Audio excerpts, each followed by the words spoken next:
1891 इससे पहले जिसने बैरियर को नष्ट किया था वो स्वाभाविक रूप से अरविंद था। शुरुआत में उन्होंने इस बैरियर को गंभीरता से नहीं लिया, क्योंकि जब नीचे के लोगों ने लगातार इस बैरियर पर हमला किया, जब इसे तोड़ने का कोई रास्ता नहीं था, तब अरविंद ने अंततः इस बैरियर पर ध्यान देना शुरू किया। उसके बाद उसने खुद ही अपनी चाल चली और अपनी हथेली से बैरियर पर वार किया। उसका पूरा बैरियर एक झील की तरह था जिसे चट्टान में फेंक दिया गया था, जो बाहर की ओर लहरें मार रहा था और बैरियर से एक बहुत बड़ा दबाव भी वापस आ रहा था। अरविंद ने केवल अपनी भौहें सिकुड़ी। उसने दूसरों की तरह काम नहीं किया और सीधे प्रतिक्रिया से उड़ गया, लेकिन इसके बजाय उसने एक बार फिर अपनी हथेली में ताकत जोड़ी और उस बैरियर पर हमला किया। हालांकि इस बैरियर को मॉडल वर्ल्ड के कई विशेषज्ञों ने मिलकर बनाया था, फिर भी यह काफी शक्तिशाली था। न केवल इसकी रक्षा मजबूत थी, बल्कि पलटवार करने की इसकी क्षमता भी काफी अच्छी थी। हालांकि यह आखिरकार एक बैरियर था और इसकी रक्षात्मक क्षमताओं की एक सीमा थी। इसके अलावा अरविंद की वर्तमान आक्रमण शक्ति स्पष्ट रूप से बैरियर की रक्षात्मक क्षमताओं को पार कर गई थी और इस वजह से अरविंद द्वारा अपनी आक्रमण शक्ति बढ़ाने के बाद पानी वाला बैरियर कांच की तरह टूट गया। अरविंद द्वारा अपने बैरियर को इतनी आसानी से टूटते देख उसके पीछे मौजूद दुष्ट जानवर और शैतान के शिष्य सभी बहुत उत्साहित थे, खासकर वे शिष्य जो अब अरविंद को भी भगवान की तरह मानते थे। अरविंद अब शैतानों के इतिहास में सबसे मजबूत अस्तित्व होना चाहिए। आखिरकार अर्धमर के शिखर का मतलब था कि उनके ऊपर सच्चा देवता था, जबकि सच्चे देवता हमेशा से केवल किंवदंतियों में ही मौजूद थे और चाहे वे वास्तव में थे या नहीं, किसी ने उन्हें कभी नहीं देखा था। इसलिए उनके दिलों में अरविंद अब ताकत के शिखर पर एक सच्चा विशेषज्ञ था। उन सभी को विश्वास था कि अरविंद के नेतृत्व में उनके शैतान निश्चित रूप से पुनर्जीवित होंगे और वे सच्ची समृद्धि के मार्ग पर चल पाएंगे। अरविंद ने कुछ खास नहीं कहा, वह अभी बस एक छोटी सी कोशिश कर रहा था और उसने नहीं सोचा था कि यह कोई बड़ी बात होगी। वह यहाँ सिर्फ बैरियर को बर्बाद करने नहीं आया था। अरविंद के नेतृत्व में दुष्ट जानवर और शैतान की सेना ने शानदार तरीके से स्वर्गीय गहन संप्रदाय पर चढ़ाई की और रास्ते में कोई भी उन्हें रोकने के लिए आगे नहीं आया। और स्वर्गीय गहन संप्रदाय पर बड़ी संख्या में विशेषज्ञ वर्तमान में एकत्रित थे, क्योंकि वे शानदाव के उद्घाटन को घबराहट से देख रहे थे। जल्द ही दुष्ट जानवर और शैतान की सेना वहाँ दिखाई दी। अरविंद ने नेतृत्व संभाला और पहले स्थान पर दिखाई दिया। वह हवा में खड़ा था और अपने सामने नश्वर दुनिया को देख रहा था। वह अरविंद है। मेंग याओ जो हुआन फैंग के पास खड़ा था ने उससे फुसफुसाकर कहा। हुआन फैंग ने थोड़ा सिर हिलाया, फिर अरविंद की ओर देखा। ये व्यक्ति जिसने पहले उसे बुरी तरह घायल किया था वास्तव में यहाँ बहुत से लोगों की नजर में था। आखिरकार उसकी शक्तिशाली आभा के साथ भले ही वे उसे अनदेखा करना चाहें, यह संभव होगा। क्या वह इतना मजबूत है? हुआन फैंग ने कहा। मुझे भी नहीं पता, मुझे लगता है कि पिछली बार जब मैंने उसे देखा था तो वह इतना मजबूत नहीं था, कुछ संदेह के साथ कहा। भले ही उसने सीधे अरविंद से लड़ाई नहीं की थी, लेकिन आभा से ये देखा जा सकता था कि उसके सामने वाला अरविंद पहले वाले अरविंद से कहीं अधिक मजबूत था।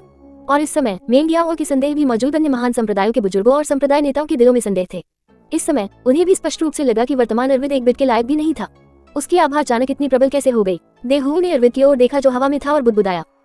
ये जानना जरूरी था कि जब वह 100,000 पहाड़ों में था तो उसने ग्रैंड जिंगवेन और अन्य लोगों के साथ मारपीट की थी, इसलिए वह अरविंद की ताकत के बारे में बहुत स्पष्ट था।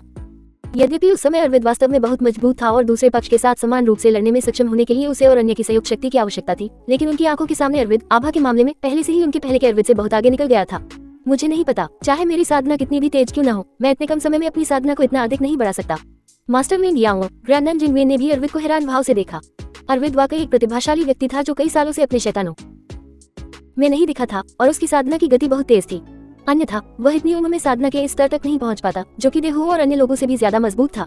हालांकि कोई भी व्यक्ति चाहे कितना भी शक्तिशाली क्यों न हो, उन्होंने कभी नहीं सुना था कि कोई व्यक्ति इतने कम समय में इतना आगे बढ़ सकता है। यह एक बहुत बड़ा बदलाव था। ये जानना जरूरी है कि खेती के स्तर की रैंक जितनी ज्यादा होगी, उसे छोटे स्तर तक बढ़ाना उतना ही मुश्किल होगा। इसके अलावा अरविंद की खेती के स्तर में अब जो वृद्धि हुई है वह बहुत ज्यादा है। एक छोटे स्तर से बढ़ने के बजाय ये कई बड़े स्तरों तक बढ़ गई। ये बहुत ज्यादा भयानक और अविश्वसनीय था। हालांकि ये स्पष्ट था कि अब कोई भी उन्हें जवाब नहीं दे सकता था और अरविंद स्पष्ट रूप से उनके साथ इस पर चर्चा करने के मूड में नहीं था। उसने केवल अरविंद को देखा जो हवा में तैर रहा था, अपने मुंह के कोनों को थोड़ा ऊपर उठाते हुए नश्वर दुनिया के विभिन्न बड़े संप्रदायों को ठंडेपन से देख रहा था और फिर अपने हाथ की अचानक लहर के साथ उसके पीछे शैतानों की विशाल सेना और शातिर जानवरों की बढ़ती हुई लहरें एक द्वार से जारी बाढ़ की तरह हिंसक रूप से नश्वर दुनिया के विभिन्न बड़े संप्रदायों की ओर भागती हैं। ये दुष्ट जानवर और मोसिटी के शिष्य सभी विभिन्न बड़े संप्रदायों को भयावह और ठंडे भावों से देखते थे। उनके मुंह से अजीब चीखें निकल रही थी, लेकिन उनका रुख असामान्य रूप से दृढ़ था। स्वर्गीय गहन संप्रदाय शिष्य गठन, स्थिर जल ग्रह शिष्य निर्माण, बेलतांग संप्रदाय के शिष्यों एक दल बनाओ। शैतान के शिष्यों और दुष्ट जानवरों की बढ़ती लहर का सामना करते हुए नश्वर दुनिया के विभिन्न बड़े संप्रदायों के संप्रदाय नेता इस समय बहुत शांत थे, क्योंकि वे पहले से ही दुष्ट जानवरों के घिरे और विनाश से अलग थे। उस समय वे बिल्कुल भी तैयार नहीं थे, इसलिए उन्हें इसकी आदत नहीं थी।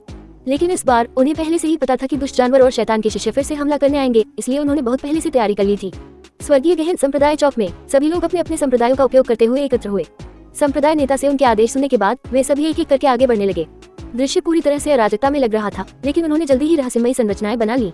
स्वर्गीय गहन संप्रदाय के पहाड़ की तलहटी में अवरोध सभी की कड़ी मेहनत का नतीजा था और अब सभी साधारण शिष्यों का काम था कि वे एक साथ मिलकर गठन स्थापित करें और शैतान के शिष्यों और दुष्ट जानवर के आगमन की प्रतीक्षा करें।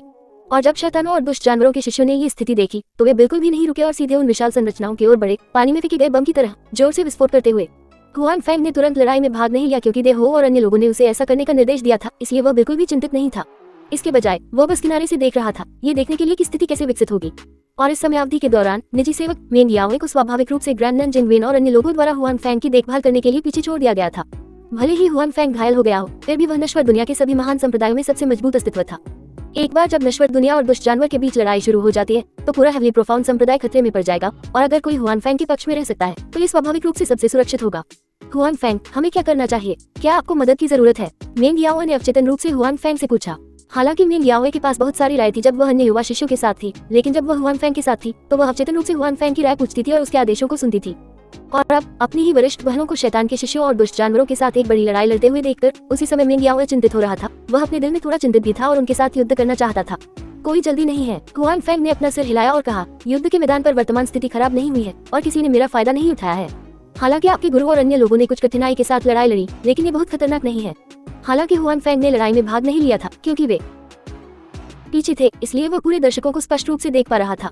हालांकि शैतानों के शिष्यों और दुष्ट जानवरों के हमले बहुत भयंकर थे, लेकिन नश्वर दुनिया के विभिन्न बड़े संप्रदाय भी शुरू से ही कमजोर नहीं थे। अब जब उन्हें दुष्ट जानवरों और शैतानों के शिष्यों द्वारा एक कोने में धकेल दिया गया था तो उन्हें स्वाभाविक रूप से अपनी सारी क्षमता का पता लगाना था। इसके अलावा इस बार सभी बड़े संप्रदाय और संप्रदाय युद्ध के लिए तैयार थे। इसलिए भले ही दुष्ट जानवर और शैतान के शिष्यों के हमले भयंकर थे, लेकिन नश्वर दुनिया की संयुक्त सेनाएं टूट नहीं पाई। इस समय देहू, ग्रैंड नन जिंगवेन और बाकी लोग अग्निशामकों के रूप में काम कर रहे थे। वे जहाँ भी स्थिति गंभीर होती वहाँ दिखाई नहीं देते थे और वे पूरे युद्ध क्षेत्र को स्थिर करने में सक्षम थे। ठीक है, मैं आपकी बात सुनूंगी, मेंग याओ ने कहा। हालांकि वह चिंतित थी, हुआन फैंग ने कहा कि वह पहले नहीं जाएगी, इसलिए उसे चार्ज करने की कोई जल्दी नहीं थी। उसके दिल में हुआन फैंग की रक्षा करना भी उतना ही महत्वपूर्ण था। मेंग याओ को लगा कि उसके मालिक और अन्य लोगों ने उसे हुआन फैंग के साथ इसलिए रखा था ताकि उसकी रक्षा की जा सके। हालांकि हुआन फैंग की ताकत बहुत मजबूत थी, लेकिन वे सभी पहले भी घायल हो चुके थे और कोई नहीं जानता था कि वह कितनी ठीक हुई है। आखिरकार हुआन फैंग के शरीर में जन्मजात की हुई एक सामान्य व्यक्ति की तरह बहुत खास थी। बेशक कोई भी वास्तव में यह नहीं सोचेगा कि हुआन फैंग एक साधारण व्यक्ति था। दूसरी ओर मेंग याओ ने जानबूझकर खुद को सूजी का अंगरक्षक मान लिया था। हालांकि उसकी ताकत इस तरह की स्थिति का सामना करने के लिए पर्याप्त नहीं थी, फिर भी उसने वह करने की पूरी कोशिश की जो उसे लगा कि किया जाना चाहिए। 1892 एक तरफ हुआन फैंग लड़ाई में भाग नहीं ले रहा था, लेकिन दूसरी तरफ अरविंद भी दर्द में चिल्ला नहीं रहा था क्योंकि वह ठंडे मन से उसके सामने बढ़ती तीव्र लड़ाई को देख रहा था। दुष्ट जानवर की ताकत और शैतान की सेना अभी भी बहुत मजबूत थी। हालांकि नश्वर दुनिया की तरफ से तैयारी की गई थी और इन सहयोगी सेनाओं को रोकने के लिए अपनी खुद की महान संरचनाओं का बहुत अच्छी तरह से इस्तेमाल किया गया था, लेकिन दुष्ट जानवर और शैतान के शिष्यों के निडर प्रभाव के तहत विभिन्न संप्रदायों द्वारा स्थापित सरनी संरचनाएं पहले से ही पतन के कगार पर थी। बेशक दुष्ट जानवर और शैतान के शिष्यों ने अभी भी एक बड़ी कीमत चुकाई थी और कई लोग मारे गए थे। हालांकि उनका रुकने का कोई इरादा नहीं था और वे मानव संप्रदायों की महान संरचनाओं पर पागलपन से हमला करना जारी रखते थे, जैसे कि उन्हें अपने हताहतों की परवाह नहीं थी। जहाँ तक इस समूह के प्रमुख व्यक्ति शैतान सम्राट का प्रश्न है, वह केवल ठंडे दिमाग से ये सब देख रहा था और उसका भी रुकने का कोई इरादा नहीं था। आखिर क्या हो रहा है? क्या ये सभी दुष्ट जानवर और शैतान के अन्यायी पागल हैं? एक ऐसा आरोप जिसे नुकसान की परवाह नहीं है, देहू ने कहा जब उसकी सांस फूल रही थी। जैसे जैसे दुष्ट जानवर और शैतान के शिष्यों के हमले बढ़ते गए, वैसे वैसे और भी जगह थी जहाँ मदद की जरूरत थी। वह सिर्फ उनकी मदद करने के लिए हर जगह जा सकता था। हालांकि वह घायल नहीं था, फिर भी उसे थोड़ी सांस फूलने लगी और थोड़ी थकान महसूस हुई। मुझे भी लगता है कि यह अजीब है, ये दुष्ट जानवर अरविंद की बात इतनी सावधानी से क्यों सुनते हैं? वह काला फ्लड ड्रैगन कहाँ है? क्या ऐसा हो सकता है कि उसने अरविंद के साथ किसी तरह का समझौता किया हो ताकि ये दुष्ट जानवर उसके आदेशों को सुने? बस इतना ही कि इतनी बड़ी संख्या में दुष्ट जानवरों के साथ क्या काले फ्लड ड्रैगन को दिल का दर्द महसूस नहीं होगा? ग्रैंड नन जिंगवेन ने भी हैरान होकर पूछा। अगर ब्लैक फ्लड ड्रैगन अरविंद के साथ समझौता कर लेता तो हर कोई हैरान नहीं होता, क्योंकि भले ही ब्लैक फ्लड ड्रैगन एक क्रूर जानवर था, लेकिन वह पहले से ही मानव रूप में विकसित हो चुका था। उसकी बुद्धि काफी तेज थी, वह सही समय पर अरविंद से बातचीत कर लेता था और यह बिल्कुल भी अजीब नहीं था। इसके अलावा काले फ्लड ड्रैगन को पहले अरविंद द्वारा बचाया गया था और यह केवल इस बिंदु की वजह से था कि काले फ्लड ड्रैगन ने अरविंद के प्रस्ताव पर विचार किया। बस उनके सामने जो स्थिति थी उसने सभी को भ्रमित कर दिया। हालांकि शैतान के शिष्य और दुष्ट जानवर सभी उन्मत्त होकर हमला कर रहे थे, लेकिन ये स्पष्ट था कि दुष्ट जानवर अभी भी आगे था और शैतान के शिष्य पीछे थे, जिसका मतलब था कि उन्होंने दुष्ट जानवर को तोप के चारे की तरह इस्तेमाल किया। इस प्रकार हालांकि तीनों पक्षों में हताहत हुए, ये स्पष्ट था कि दुष्ट जानवर सबसे अधिक हताहत था। क्या ऐसा हो सकता है कि ब्लैक फ्लड ड्रैगन शुरू से ही ऐसी बात के लिए सहमत हो? अगर ऐसा था तो भले ही अंत में शातिर जानवर और शैतान गठबंधन जीत गया हो, फिर भी शातिर जानवर पक्ष द्वारा चुकाई गई कीमत भी बहुत बड़ी थी। आखिरकार ब्लैक फ्लड ड्रैगन मूर्ख नहीं था, अभी मानव संप्रदाय अभी भी वहाँ थे और वे शैतान लोगों के साथ सहयोग कर सकते थे। हालांकि एक बार जब नश्वर दुनिया के साथ सभी बड़े संप्रदाय नष्ट हो गए तो इस बात की बहुत संभावना थी कि शैतान दुष्ट जानवर के खिलाफ कदम उठाएंगे, और इस वजह से यदि बहुत अधिक हताहत हुए तो संभवतः बाद में शैतान लोगों द्वारा उनकी देखभाल की जाएगी। इन सब बातों से मॉडल वर्ल्ड के विभिन्न बड़े संप्रदायों के लोग कल्पना कर सकते थे कि ब्लैक फ्लड ड्रैगन के पास इसके बारे में न सोचने का कोई कारण नहीं था। क्या ऐसा हो सकता है कि उसे इतना भरोसा था कि अरविंद उसके खिलाफ कोई कदम नहीं उठाएगा? जाहिर है इस समय कोई नहीं जानता था कि काला बार ड्रैगन पहले ही मर चुका था। अरविंद ने इसके कल्टीवेशन लेवल को अवशोषित कर लिया था, इसलिए उसने अस्थायी रूप से सभी शातिर जानवरों पर शासन किया। मौजूदा व्यवस्था के साथ ये स्पष्ट था कि अरविंद शातिर जानवरों की ताकत उधार लेकर उन्हें कमजोर करना चाहता था। हालांकि उसने अस्थायी रूप से सभी शातिर जानवरों पर नियंत्रण कर लिया था, लेकिन वो खुद एक शातिर जानवर नहीं था, और ऐसा केवल इसलिए था क्योंकि उसके पास एक काले फ्लड ड्रैगन की आभा थी। इसलिए अरविंद इस बात की गारंटी नहीं दे सकता था कि ये दुष्ट जानवर कभी भी विद्रोह करेंगे। आखिरकार वे एक सच्चे समूह नहीं थे, और तुलनात्मक रूप से कहें तो वे शैतान के शिष्य थे, इसलिए वे अधिक भरोसेमंद थे। Bang bang! अचानक तीव्र विस्फोटों की एक श्रृंखला शुरू हुई और उसके बाद सभी प्रकार की दयनीय चीखें सुनी जा सकती थी। देहुओं और बाकी लोगों ने ध्वनि की दिशा की ओर देखा और पाया कि यह एक छोटे से संप्रदाय द्वारा स्थापित एक संरचना से आ रही थी। शातिर जानवर और शैतान के शिष्यों के निरंतर हमले के तहत यह अंततः ढह गया। यहाँ तक कि संप्रदाय के नेता देहुओं ने भी देखा कि संप्रदाय के नेता भी उड़ गए थे। जब वे हवा में थे तब तक वे खून की उल्टी कर चुके थे। ये तो बुरा हुआ, देहुओं ने घबराकर चिल्लाया। वह मदद के लिए दौड़ना चाहता था, अभियान को बचाने के लिए बहुत सारे क्षेत्र थे। वह मदद करने के लिए बहुत व्यस्त था, लेकिन संप्रदाय की एक संरचना टूट गई थी। हालांकि इससे पहले कि देहुओ वहां पहुंच पाता, दुष्ट जानवर और शैतान के शिष्य भी संप्रदाय के सदस्यों की ओर दौड़ पड़े। गठन के समर्थन के बिना सभी की ताकत एक स्तर से गिरने वाली थी।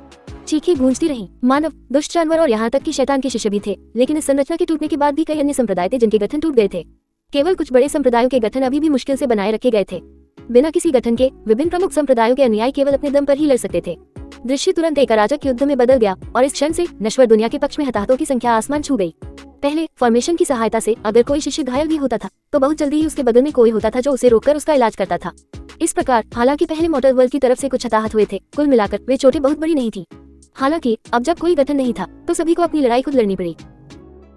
इस तरह हताहतों की संख्या नाटकीय रूप से बढ़ जाएगी, क्योंकि विशेष बीस्ट और डेविल्स के शिष्य व्यक्तिगत लड़ाई में अपेक्षाकृत अधिक मजबूत थे। आखिरकार वे आमतौर पर अपने दम पर थे, और लड़ते समय वे अकेले लड़ने के आदी थे, जो स्पष्ट रूप से मोटर वर्ल्ड के शिष्यों से अलग था, जो समन्वय पर ध्यान केंद्रित करते थे। दृश्य को धीरे धीरे और भी अधिक अराजकता में डूबता देख जीत का तराजू धीरे धीरे शैतानों और दुष्ट जानवरों की तरफ झुकता हुआ प्रतीत हुआ। देहुओं और बुजुर्ग अब वास्तव में चिंतित थे। वे अपनी जान की बाजी लगाकर लड़ने लगे, और वे अब पहले की तरह शांत नहीं थे। उसी समय सभी का दिल भारी हो गया, क्योंकि हवा में अभी भी अरविंद था, जिसकी ताकत अचानक बेहद मजबूत हो गई थी, जिसने कोई कदम नहीं उठाया। और शुरुआत में देहुओं और बुजुर्ग अभी भी पीछे हट रहे थे, बस अरविंद को ऐसा करने से रोकने के लिए। लेकिन मौजूदा स्थिति ने उन्हें और अधिक पीछे हटने की अनुमति नहीं दी, इसलिए इस समय उनके पास अरविंद की परवाह करने का समय नहीं था। वे केवल यही उम्मीद कर सकते थे कि वे जल्द से जल्द स्थिति को बचा सके। जहाँ तक अरविंद के काम करने की बात है तो हर कोई केवल उससे उम्मीद ही कर सकता था। बस अब सिर्फ एक अरविंद बचा था। अगर वह काला दुष्ट जानवर भी आ गया तो हुआन फैंग का इस्तेमाल करना काफी नहीं होगा। इस तरह उनका पक्ष अभी भी बहुत खतरे में रहेगा। ये सोचकर सभी लोग बहुत बेचैन हो गए। देहुओं और बाकी लोगों के शामिल होने से दृश्य पर स्थिति धीरे धीरे स्थिर हो गई। हालांकि ये केवल स्थिर करने के लिए था। सच में देहुओं और बाकी लोगों के शामिल होने के बाद भी वे स्थिति को पूरी तरह से पलटने में असमर्थ थे। अब जब दोनों पक्ष फिर से गतिरोध में थे तो उनके लिए वास्तव में ऊपरी हाथ हासिल करना बेहद मुश्किल था। हालांकि अरविंद यहाँ तमाशा देखने के लिए नहीं था। उसने कुछ बैकअप छोड़े थे, और वह उसका अधीनस्थ सामान्य स्तर का था, जिसने अभी तक कार्रवाई नहीं की थी। इस समय उसने देहुओं संप्रदाय के नेता और अन्य लोगों को देखा, जिन्होंने वास्तव में लड़ाई में भाग लेना शुरू कर दिया था। उसी समय अरविंद ने भी देखना जारी नहीं रखा। उसका शरीर भी हिल गया, और अगले ही पल वह एक छोटे से संप्रदाय के कबीले के एक बुजुर्ग के पास दिखाई दिया। बुजुर्ग को उम्मीद नहीं थी कि अरविंद अचानक प्रकट होकर उस पर हमला कर देगा। वह इस समय एक क्रूर जानवर से लड़ रहा था। हालांकि वह ऊपरी हाथ में था, लेकिन वह लापरवाह होने की हिम्मत नहीं कर सकता था, इसलिए वह अरविंद की अचानक उपस्थिति के लिए तैयार नहीं था। टकराना। अरविंद ने जरा भी संकोच नहीं किया। उसने उस व्यक्ति पर जोरदार प्रहार किया, और जैसे कि बुजुर्ग को भारी झटका लगा हो, हड्डियों के टूटने की स्पष्ट आवाज आई। उसके बाद उसका शरीर उछल पड़ा और हवा में खून का एक बड़ा कौर उगल दिया। लेकिन जब तक वो जमीन पर गिरा तब तक उसकी सांस पूरी तरह से बंद हो चुकी थी। सिर्फ एक हथेली से उसने एक बड़े स्तर के पात्र को तुरंत मार डाला था। हालांकि प्रतिद्वंद्वी एक छोटे संप्रदाय का बड़ा था, लेकिन उसकी ताकत खराब नहीं थी। हालांकि अरविंद के हमले के सामने वह एक भी चाल नहीं चल पाया। इससे संप्रदाय के नेता देहुओं और अन्य लोग जो गुप्त रूप से अरविंद की गतिविधियों पर नजर रख रहे थे बेहद हैरान हो गए।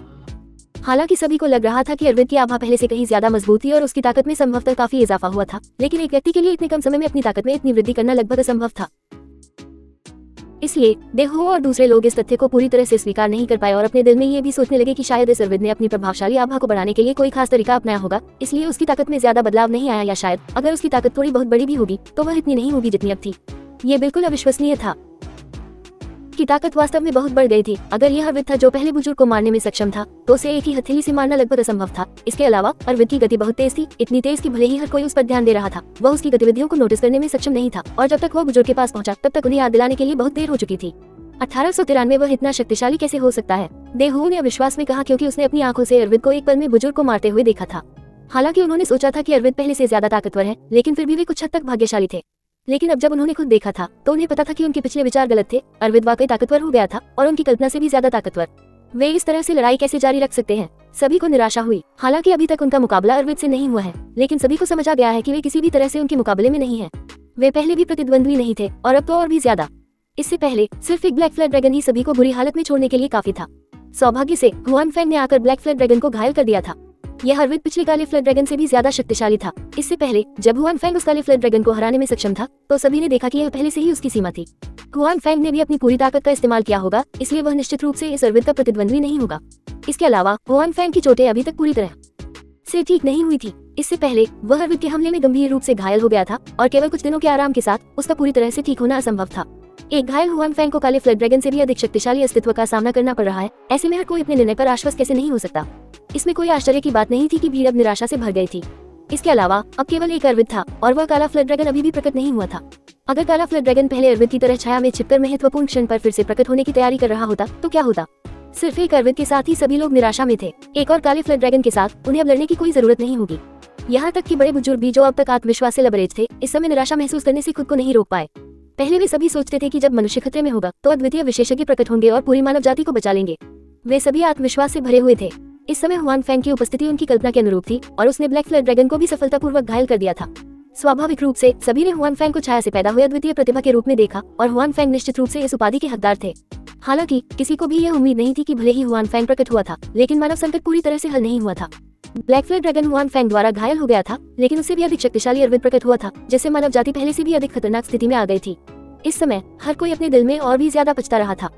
पहले अगर उन्होंने ज्यादा ध्यान दिया होता तो वे खुद पर नियंत्रण खो देते जब हुआन फेंग और ब्लैक फ्लड ड्रैगन एक फायदे में होते और आसपास की स्थिति को अनदेखा कर देते ताकि हुआन फेंग अर्विद द्वारा गंभीर रूप से घायल न हो जाए। जब उन्होंने उसे रोका तो हुआन फेंग एक ही बार में ब्लैक फ्लड ड्रैगन को खत्म करने में सक्षम था। इस तरह उन्हें अभी सिर्फ एक अर्विद पर विचार करने की जरूरत होगी। इसके अलावा हुआन फेंग ये भी गारंटी दे सकता था कि वह अपनी चरम अवस्था में होगा और हर संप्रदाय के लिए हुआन फेंग को एक चमत्कारिक दवाई या एक अद्वितीय खजाना देना उसे हराना असंभव नहीं होगा। हालांकि अब इस बारे में सोचने के लिए बहुत देर हो चुकी थी। ये सब उनकी लापरवाही के कारण ही था कि स्थिति इस हद तक बिगड़ गई थी और उनके दिलों में अवसाद और निराशा के कारण जब सभी ने अपनी चाल चली तो वे सभी हिचकिचाने लगे और अब पहले जैसा दृढ़ संकल्प नहीं रहा। मोंड और अन्य लोगों के साथ साथ अर्विद की चाल को जोड़कर पूरे युद्ध के मैदान में जीत का पलड़ा एक बार फिर से दुष्ट जानवर और शैतानों की महान सेना की ओर झुक गया। वह वास्तव में अधिक शक्तिशाली हो गया है। हुआन फेंग भी अर्विद को देख रहा था। जब अर्विद ने तुरंत ही बुजुर्ग को मार डाला तो हुआन फेंग की भी पलकें झपक गईं।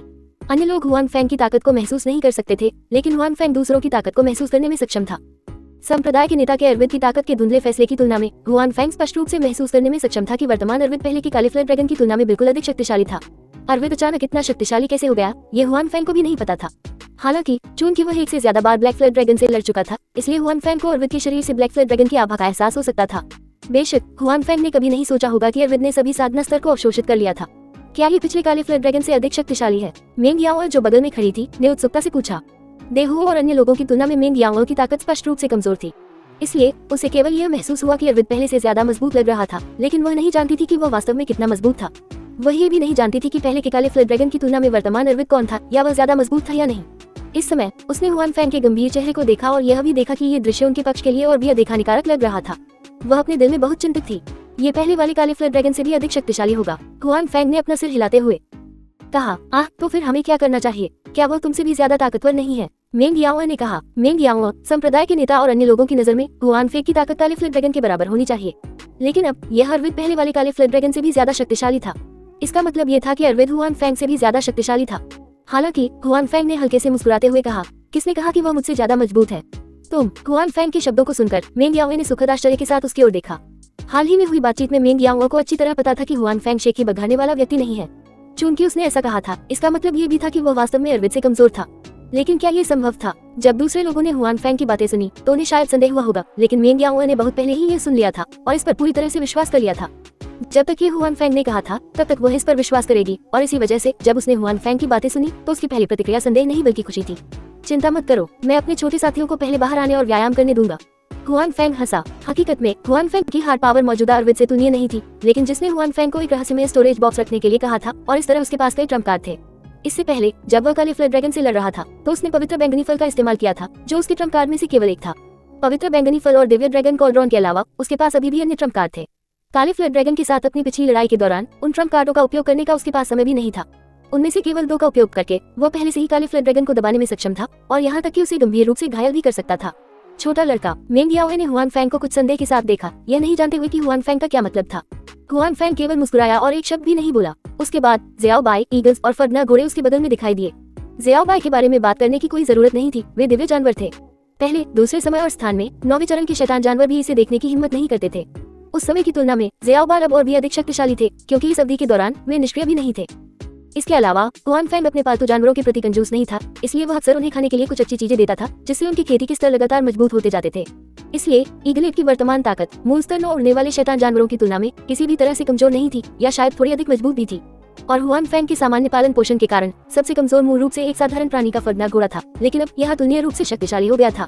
न केवल गति के मामले में ये पहले की तुलना में दोगुना से भी अधिक तेज था, और इसमें एक मजबूत आक्रामक शक्ति और रक्षा भी थी।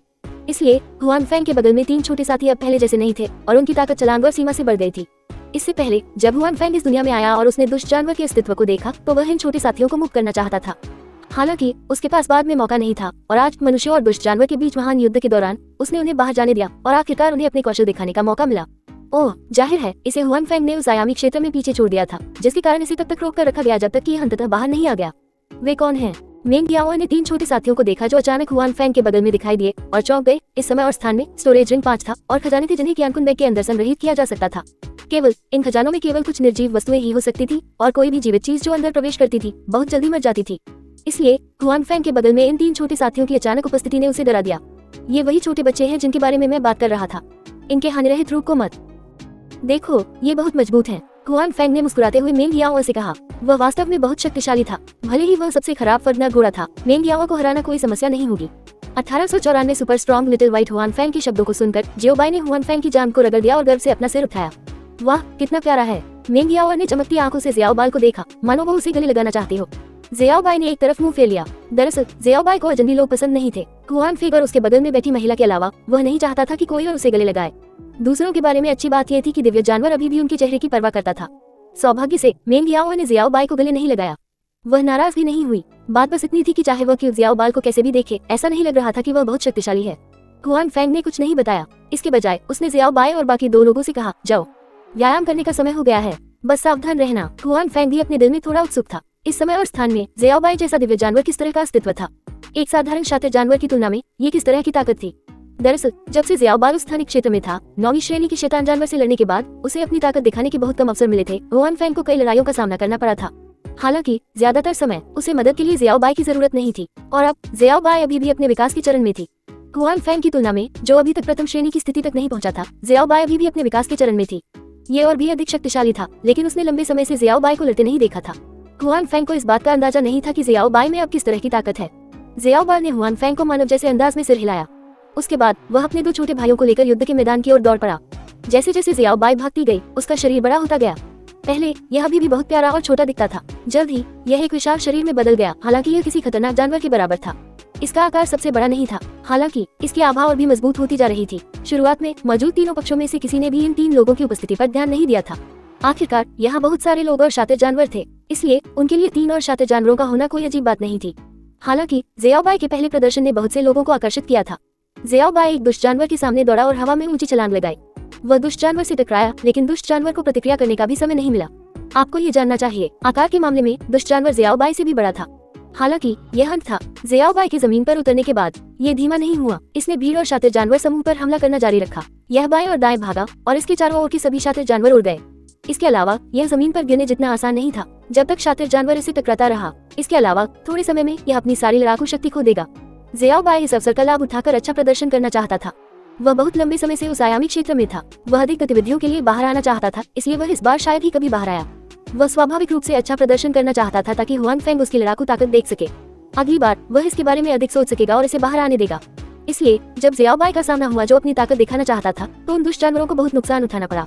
बाद में कई दुष्ट जानवरों ने ज़ियाओबाई को देखा और रक्षात्मक मुद्रा बनाई। हालांकि ज़ियाओबाई के हमले के सामने एक भी दुष्ट जानवर नहीं था। यह उसका सामना कर सकता था। ये किस तरह का खतरनाक जानवर है? ये हमारी मदद क्यों कर रहा है? देहू ने खतरनाक जानवर के बीच में शक्तिशाली ज़ियाओबाई को देखा और आश्चर्यचकित भाव से कहा। ज़ियाओबाई एक चांदी की सफेद भेड़िए की तरह दिखता था। इस तरह के प्राणी को लोगों को एक प्रकार के शातिर जानवर के रूप में मानना बहुत आसान था। वास्तव में जब संप्रदाय के नेता देहू और अन्य लोगों ने अपनी ताकत का प्रदर्शन करना शुरू किया, तो उन्होंने पहले ही इसे नोटिस कर लिया था।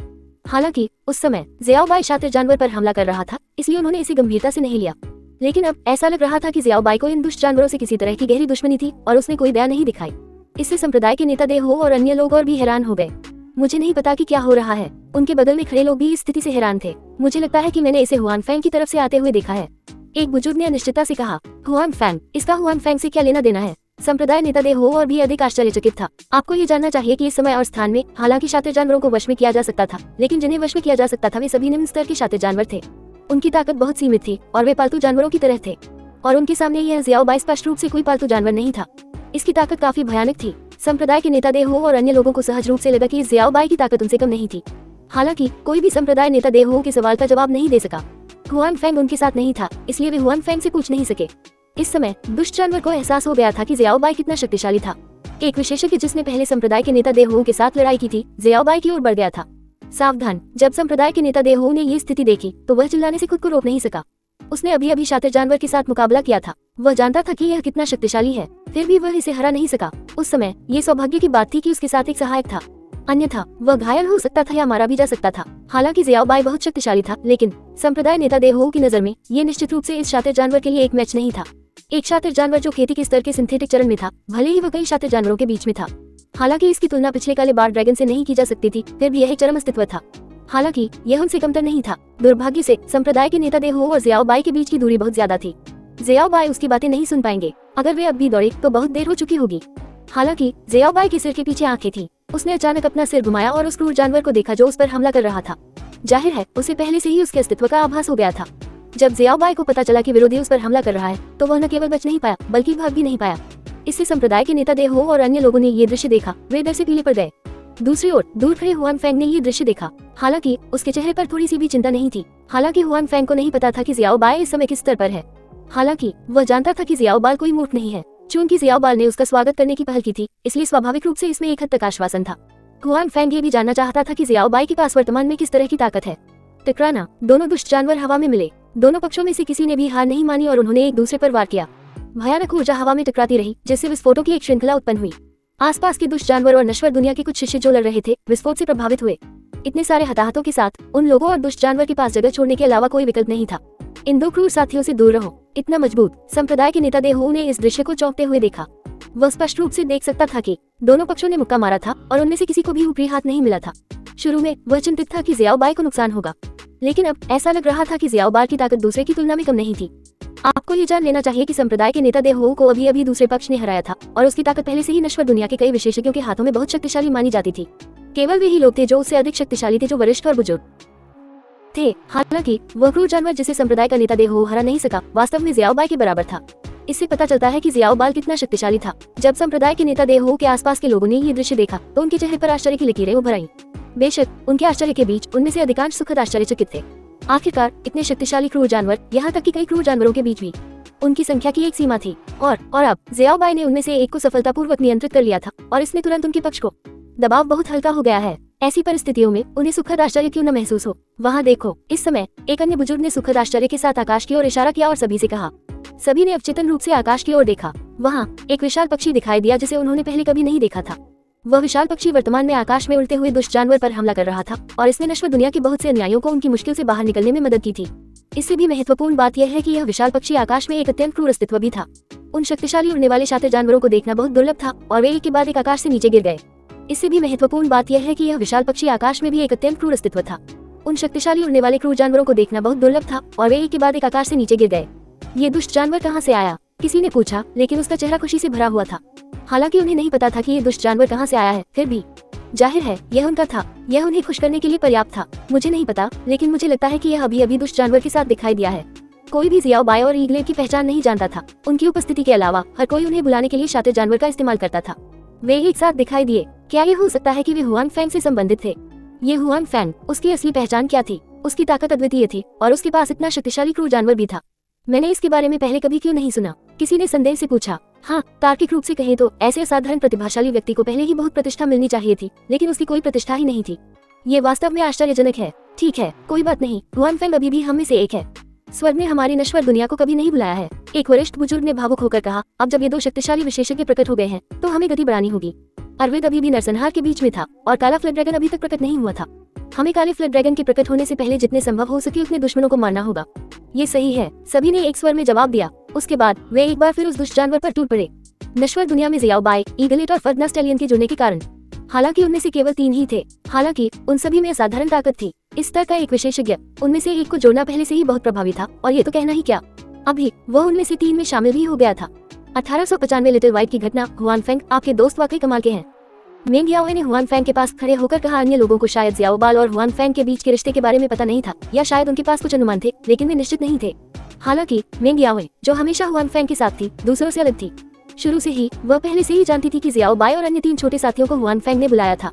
जब से ज़ियाओबाई और ईगलेट बाहर आए हैं, मेंग याओ उनकी स्थिति के बारे में चिंतित थी। इसलिए उसने ज़ियाओबाल और अन्य 3 छोटे साथियों के मजबूत पक्ष को स्पष्ट रूप से देखा। ठीक, मैंने तो बस इतना कहा था कि वे बहुत शक्तिशाली हैं, हुआन फेंग ने मुस्कुराते हुए कहा। दरअसल हुआन फेंग भी तीनों नन्हे बच्चों के प्रदर्शन से हैरान था। उसने कभी नहीं सोचा था कि कुछ समय तक उन्हें न देखने के बाद ये तीनों नन्हे बच्चे इतने शक्तिशाली हो गए थे। वे पहले सबसे साधारण फर्ना स्टालियन थे और अब वे गोल्डन कोर स्टेज की शातिर जानवर का सामना कर रहे थे। जहाँ तक ईगलेट और ज़ियाओबाई की बात है, ये और भी शक्तिशाली होने वाला है। सौभाग्य से हुआन फेंग ने पहले पवित्र बैंगनी फल का उपयोग किया था, जिससे उसकी ताकत बढ़ गई। अन्यथा उसकी वर्तमान ताकत शायद ज़ियाओबाई के बराबर भी नहीं हो सकती थी।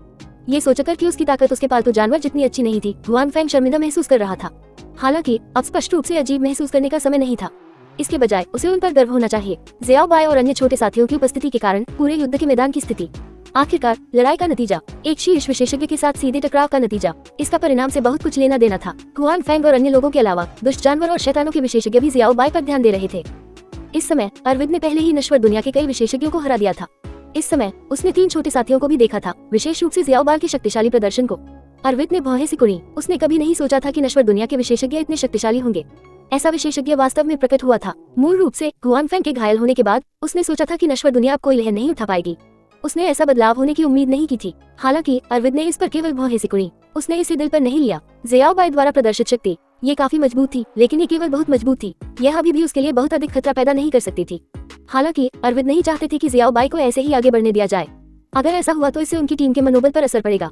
ये सोचकर अरविंद ने अपने प्रतिद्वंद्वी को हथेली से उड़ा दिया। हालांकि एक फ्लैश के साथ वह पहले से ही ज़ियाओबाई की दिशा में भाग गया था। इस समय ज़ियाओबाई और शातिर जानवर लड़ रहे थे। अंतिम परिणाम ये था कि ज़ियाओबाई वास्तव में ऊपरी हाथ था।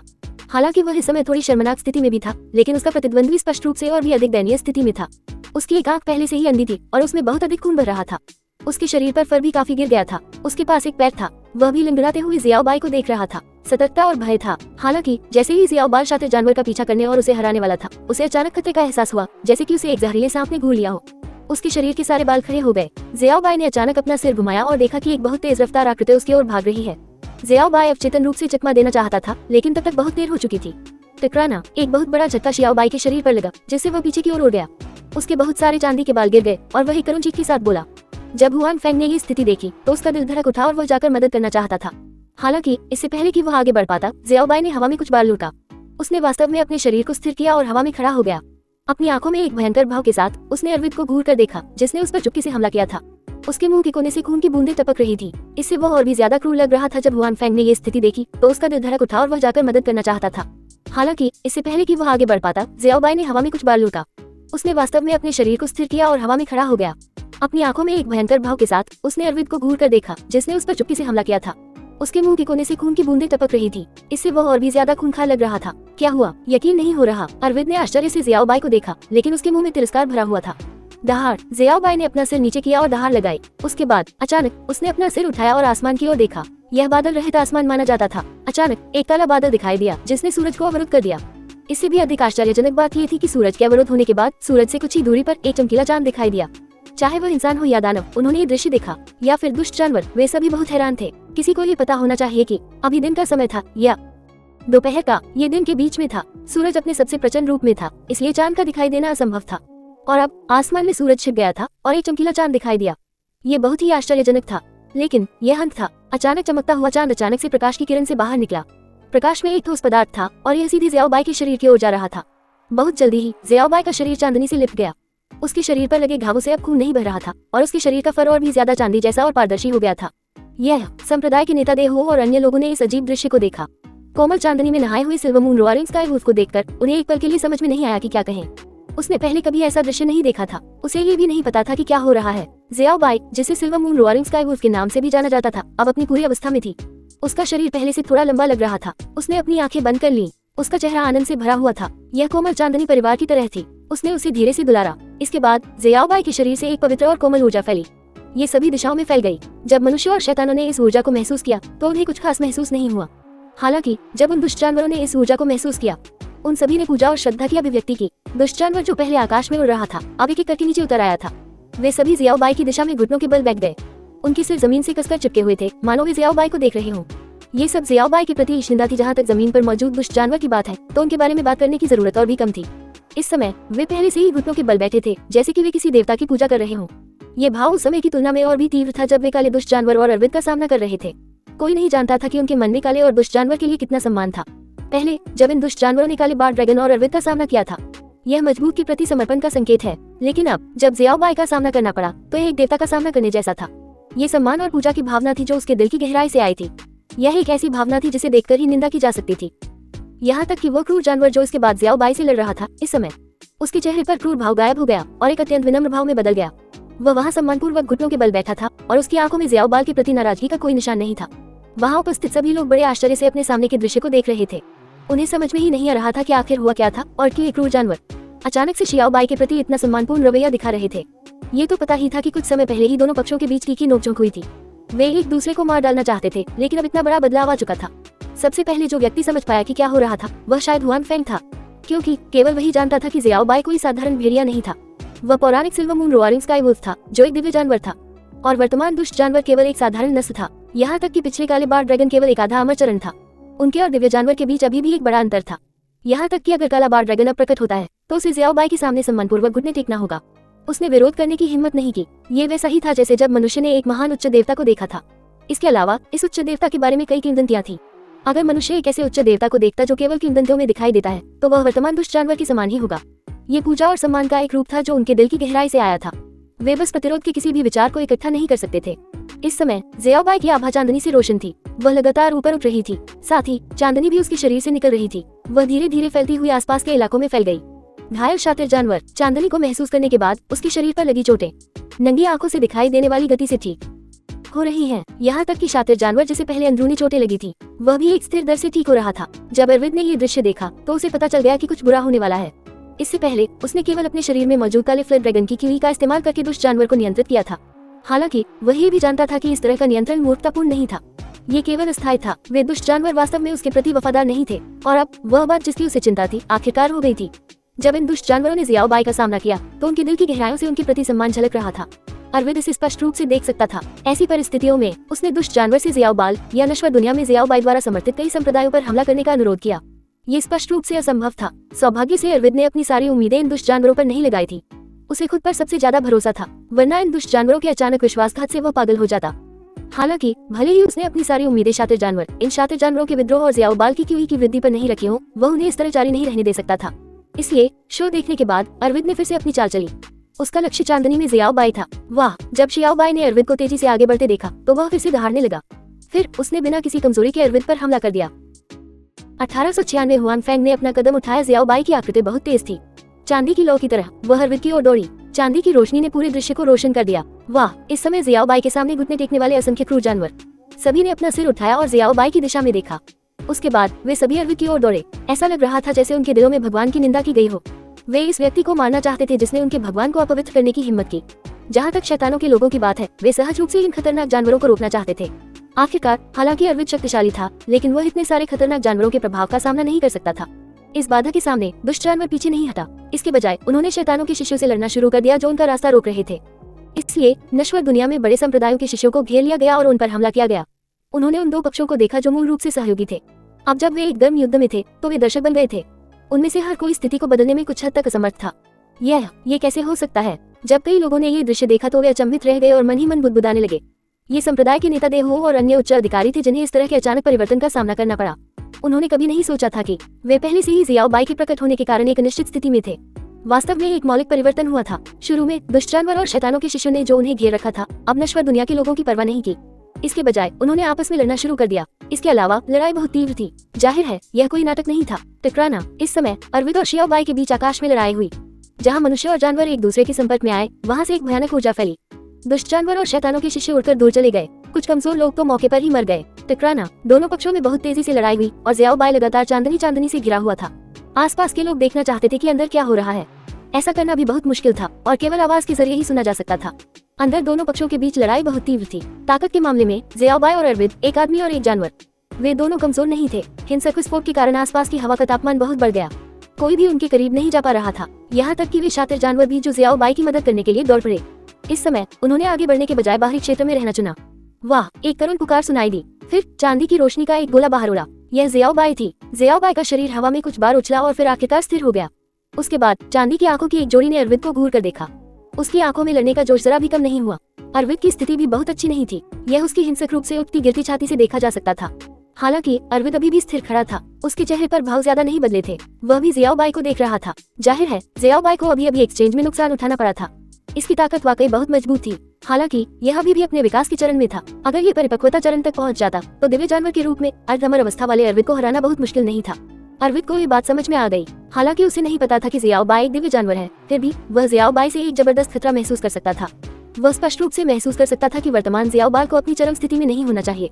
अगर ज़ियाओ बाई वास्तव में विकसित हो सकता है तो यह निश्चित रूप से उसका सबसे बड़ा दुश्मन बन जाएगा। वह इस भेड़िए को जीवित नहीं छोड़ सकता था। ये वह निष्कर्ष था जिस पर अरविंद ज़ियाओ बाई के साथ मारपीट करने की बात पहुंचा था। उसे ज़ियाओ बाई की सही पहचान नहीं पता थी। हालांकि ये स्पष्ट था कि ज़ियाओ बाई उसका दोस्त नहीं था, इसलिए उसे परवाह नहीं थी कि ज़ियाओ बाई कौन है। भविष्य में जब वह बड़ा हो जाएगा तो वह एक दुर्जय प्रतिद्वंद्वी होगा। दूसरी ओर अरविंद की महत्वाकांक्षाएं बहुत बड़ी थी। वह कभी भी इस तरह के खतरे को अस्तित्व में नहीं देखना चाहता था। इसलिए जब उसने ये सोचा तो अरविंद का शरीर डगमगा गया और वह तोप की गोली की तरह हो गया। उसने ज़ियाओ बाई की ओर गोली चलाई। वह इस तथ्य का फायदा उठाना चाहता था कि ज़ियाओ बाई अभी पूरी तरह से ठीक नहीं हुई थी। वह ज़ियाओ बाई को पूरी तरह से मारना चाहता था और इस खतरे को जड़ से खत्म करना चाहता था। जब ज़ियाओ बाई ने देखा कि अरविंद उसकी ओर बढ़ रहा है तो उसे जरा भी डर नहीं लगा। उसने बचने की कोशिश भी नहीं की। वह पहले की तरह फिर से उस पर हमला करना चाहता था। हालांकि जैसे ही वह आगे बढ़ने वाला था, एक आकृति उससे भी तेज गति से अरविंद की ओर बढ़ी। ऐसा लग रहा था जैसे अरविंद ने अचानक सामने आए उस आकृति को देख लिया हो। वह रक्षात्मक रुख अपनाना चाहता था। हालांकि अरविंद अभी भी एक कदम धीमा था। जब उसने आकृति को देखा तो आकृति पहले ही उसके सामने आ चुकी थी। उसके बाद उसकी आंखों के सामने एक मुट्ठी बढ़ती रही। टकराना, दरार। हालांकि अरविंद खुद को तैयार करना चाहता था, फिर भी उस आदमी ने उसे बुरी तरह मारा। उसके शरीर में हड्डियों के टूटने की आवाज से उसे साफ पता चल रहा था कि वह घायल हो गया है। इसके अलावा उसकी चोटें हल्की नहीं थी। अरविंद तुरंत पहले से भी ज्यादा तेज गति से पीछे की ओर उड़ गया। जिस जगह पर वह खड़ा था वहाँ एक आकृति दिखाई दी। ये वह आकृति थी जिसने अभी अभी उस पर छिपकर हमला किया था, और यह आकृति वास्तव में हुआन फैंग थी। हुआन फैंग ने ठंडे मन से अरविंद को देखा, जिसने अपना संतुलन वापस पा लिया था। उसके मुंह के कोने से खून बह रहा था। उसने उदासीनता से कहा, तुमने मुझ पर एक बार पहले भी हमला किया था और मैं इसका बदला भी तुम्हें दूंगा। अरविंद ने भी हुआन फैंग को ठंडे दिमाग से देखा। उसे अपने हुनर पर पूरा भरोसा था। उसे ये भी यकीन था कि उसके पिछले हमले ने हुआन फैंग को गंभीर रूप से घायल कर दिया होगा। भले ही वह नश्वर दुनिया थी, उनके पास सभी तरह की चमत्कारी गोलियां और दवाइयां थी। हालांकि ज्यादा से ज्यादा वे हुआन फैंग को केवल जीवित रख सकते थे ताकि वह थोड़े समय में अपनी मूल स्थिति में वापस आ सके। ये बिल्कुल असंभव था। इसलिए अरविंद जानना चाहता था कि हुआन फैंग कितना ठीक हो गया है। हालांकि बहुत जल्दी उसने भौहें सिकोड़ ली, क्योंकि हुआन फैंग ने उसे यह एहसास दिलाया कि वह सिर्फ एक साधारण व्यक्ति था। उसने हुआन फैंग के शरीर में कोई सच्ची की हुई प्रवाहित नहीं महसूस की, और हुआन फैंग जाहिर तौर पर कोई साधारण व्यक्ति नहीं था। अभी जो मुक्का मारा गया था उसकी ताकत ऐसी नहीं थी जिसे कोई भी दिखा सके।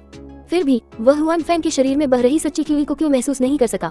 अरविंद बहुत उलझन में था। वह हुआन फैंग की वास्तविक ताकत का पता नहीं लगा सका। अरविंद के दिल में थोड़ी अनिश्चितता थी। हालांकि उसने कुछ देर सोचा। उसे लगा कि हुआन फैंग अभी अपनी चरम स्थिति में नहीं पहुंचा है। उसका पहले का छिपकर हमला कोई मजाक नहीं था। हुआन फैंग की रिकवरी की गति ने उसे चौंका दिया था, लेकिन उसके लिए अपनी पिछली स्थिति में वापस आना असंभव था। और हुआन फैंग की पिछली चरम अवस्था की तुलना केवल काले फ्लड ड्रैगन से की जा सकती है, और उसकी वर्तमान ताकत के साथ ये पिछले काले फ्लड ड्रैगन से बहुत अधिक थी। अगर ऐसा था तो वह अभी भी हुआन फैंग से अधिक शक्तिशाली था, और यही कारण था कि वह अभी घायल हो गया था। बस इतना ही। ये सोचते हुए अरविंद ने हुआन फैंग की ओर देखा और कहा, तुम सही समय पर आए हो।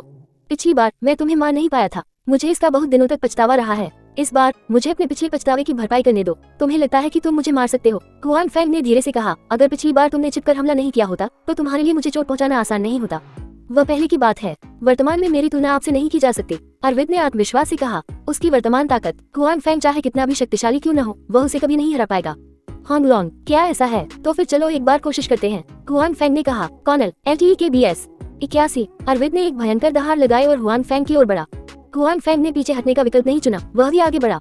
हालांकि जैसे ही वे दोनों टकराने वाले थे, हुआन फैंग ने अचानक अरविंद की ओर अपनी उंगली उठाई। अरविंद, जो हमले के बीच में था, हैरान था। उसे नहीं पता था कि हुआन फैंग का क्या मतलब था, लेकिन उसने बस उस पर अपनी उंगली उठाई। उसका क्या मतलब था? अगर हुआन फैंग कोई हरकत करता तो अरविंद को ऊर्जा तरंगे दिखाई देती। हालांकि हुआन फैंग की उंगली में कुछ भी नहीं था। ऐसा लग रहा था जैसे हुआन फैंग बस लापरवाही से अपनी उंगली अरविंद की तरफ इशारा कर रहा था। हालांकि अरविंद, जो युद्ध अनुभव में समृद्ध था, ने सहज रूप से खतरे को महसूस किया। सचमुच एक पल में ऐसा लगा जैसे उसे तलवार से वार किया गया हो। उसके पेट में अचानक एक छोटा सा छेद हो गया और उसमें से खून बहता रहा। ये कैसी चाल है? इसका कोई प्रक्षेप पथ क्यों नहीं है? अरविंद ने आश्चर्य से सोचा। हालांकि अरविंद को अभी खतरे का एहसास हो गया था, लेकिन उसे नहीं पता था कि उसे कैसे चकमा देना है। उसे नहीं पता था कि हमला किस दिशा से होगा। हालांकि जब वह एक पल के लिए झिझका तो उसे एहसास हुआ कि उसे गोली लग चुकी है। हालांकि हुआन फेंग ने उसके सवाल का जवाब नहीं दिया। इसके विपरीत वह अरविंद की ओर इशारा करता रहा। इस समय अरविंद ने लापरवाह होने की हिम्मत नहीं की। हालांकि उसे नहीं पता था कि हुआन फेंग का हमला कहां से होगा। हालांकि ये स्पष्ट था कि हुआन फेंग लापरवाही से उस पर अपनी उंगली नहीं उठा रहा था। इसलिए अरविंद ये सुनिश्चित करने के लिए अपनी स्थिति बदलता रहा कि वह बहुत लंबे समय तक एक ही स्थान पर न रहे। हालांकि हुआन फेंग ने उसके सवाल का जवाब नहीं दिया। इसके विपरीत वह अरविंद की ओर इशारा करता रहा। इस समय अरविंद ने लापरवाह होने की हिम्मत नहीं की। हालांकि उसे नहीं पता था कि हुआन फेंग का हमला कहां से होगा। हालांकि ये स्पष्ट था कि हुआन फेंग लापरवाही से उस पर अपनी उंगली नहीं उठा रहा था। इसलिए अरविंद ये सुनिश्चित करने के लिए अपनी स्थिति बदलता रहा कि वह बहुत लंबे समय तक एक ही स्थान पर न रहे। अरविंद में अभी भी ताकत और प्रतिक्रिया की गति थी, इसलिए वह ज्यादातर समय हुआन फेंग के हमलों को चकमा देने में सक्षम था। हालांकि हुआन फेंग द्वारा इस्तेमाल की गई 6 शिराओं वाली दिव्य तलवार का कोई निशान नहीं था। ये वास्तव में शानदार थी। इसलिए भले ही अरविंद अपनी पूरी ताकत से चकमा दे रहा था, फिर भी उसे कई बार मारा गया। सौभाग्य से अरविंद की वर्तमान ताकत पहले से अलग थी। हालांकि 6 शिरा वाली दिव्य तलवार ने उसे घायल कर दिया था, लेकिन इससे उसे बहुत ज्यादा नुकसान नहीं हुआ।